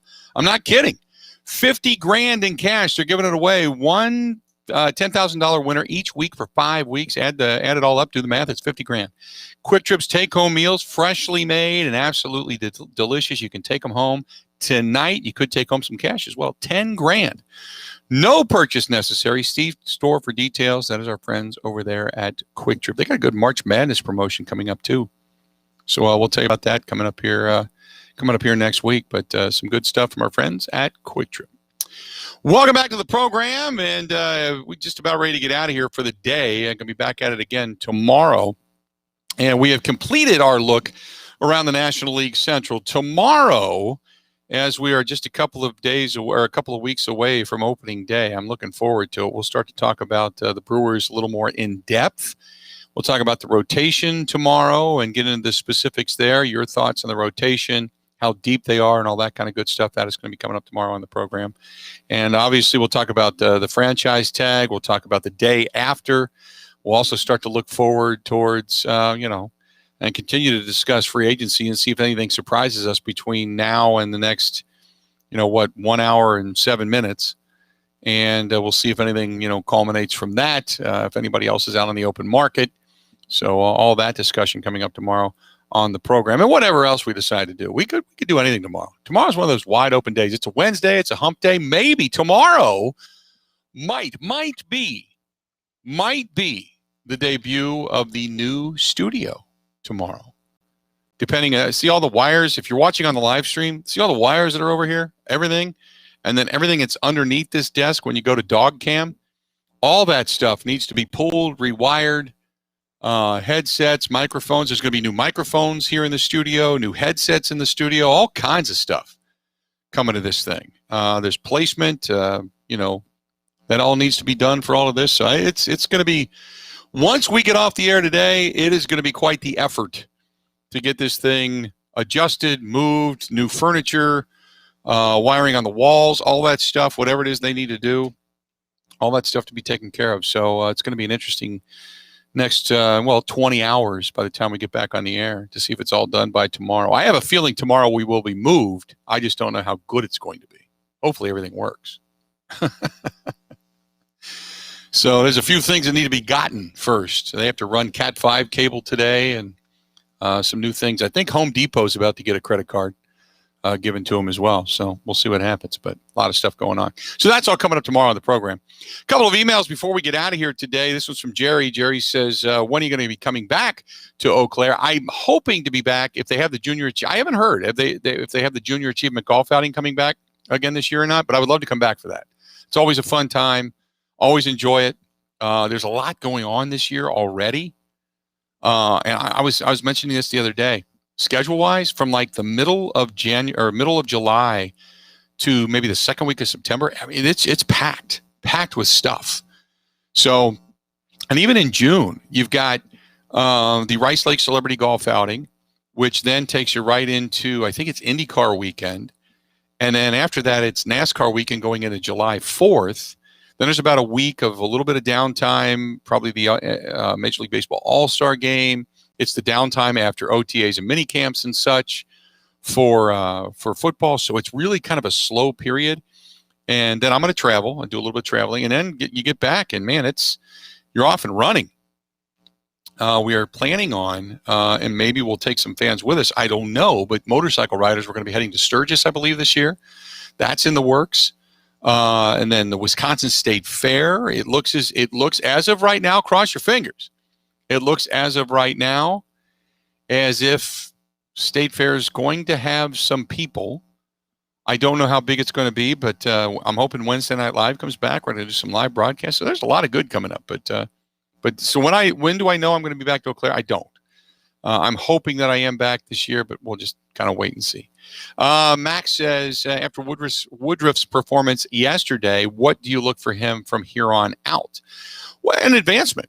You know, you get out there, you get your first one under your belt, and now you kind of see how you feel and where your glitches are. And, I mean, obviously he's had pretty good control. You just want to get, when your first appearance in spring training, what you want to do is two things. You want to, one, work on your fastball and your placement. Two, work on your off-speed stuff.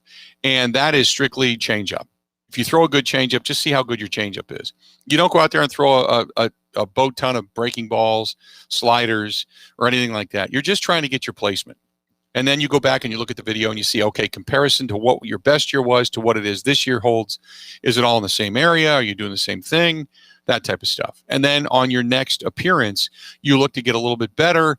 You obviously would like to stretch it out, maybe go 2 2/3 or 3 innings, something to that effect. That's kind of the direction you want to go. And so that's what I look for. I don't really look for starters to be great in spring training. You just don't. If that's your expectation, say pick up where you left off. No, you're just going out there to get your work done. That's it. Hey, Bill, I don't know if anybody has told you yet or if you've seen it, but Greg Newsome just ran an unofficial 4.3140. Goody reportedly down there as well. Do you think he's a good first-round target? Newsome, I believe, is on mock drafts a first-round target. I'd have to check to be specific, but yeah, I believe so. Which is that's getting it done. 4.31. 4.31. You're 2/100ths of a second from being a 4.29, which is just crazy stupid. Just crazy stupid. But a 4.21 or a 4.31, that's hauling it, man. That's hauling. Big time. So that's it. Another one in the books. Good stuff. Great to be back, man. I love doing this. I really do. I really, really do. Just trying to see where Newsome is going, saying Todd McShay's. Don't see. You know what? We'll pick up where we left off. We'll look at it again tomorrow. I know we're running up against the clock. We got running out of time here. Nope. Newsome, many predictions to be a second round dude. So. All right, let's do this. We'll step away, take a quick break. We'll be back tomorrow. We're going to be talking some pitching staff. Going to be talking some more football, all kinds of good stuff. Till then, have a go.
Emma Francis.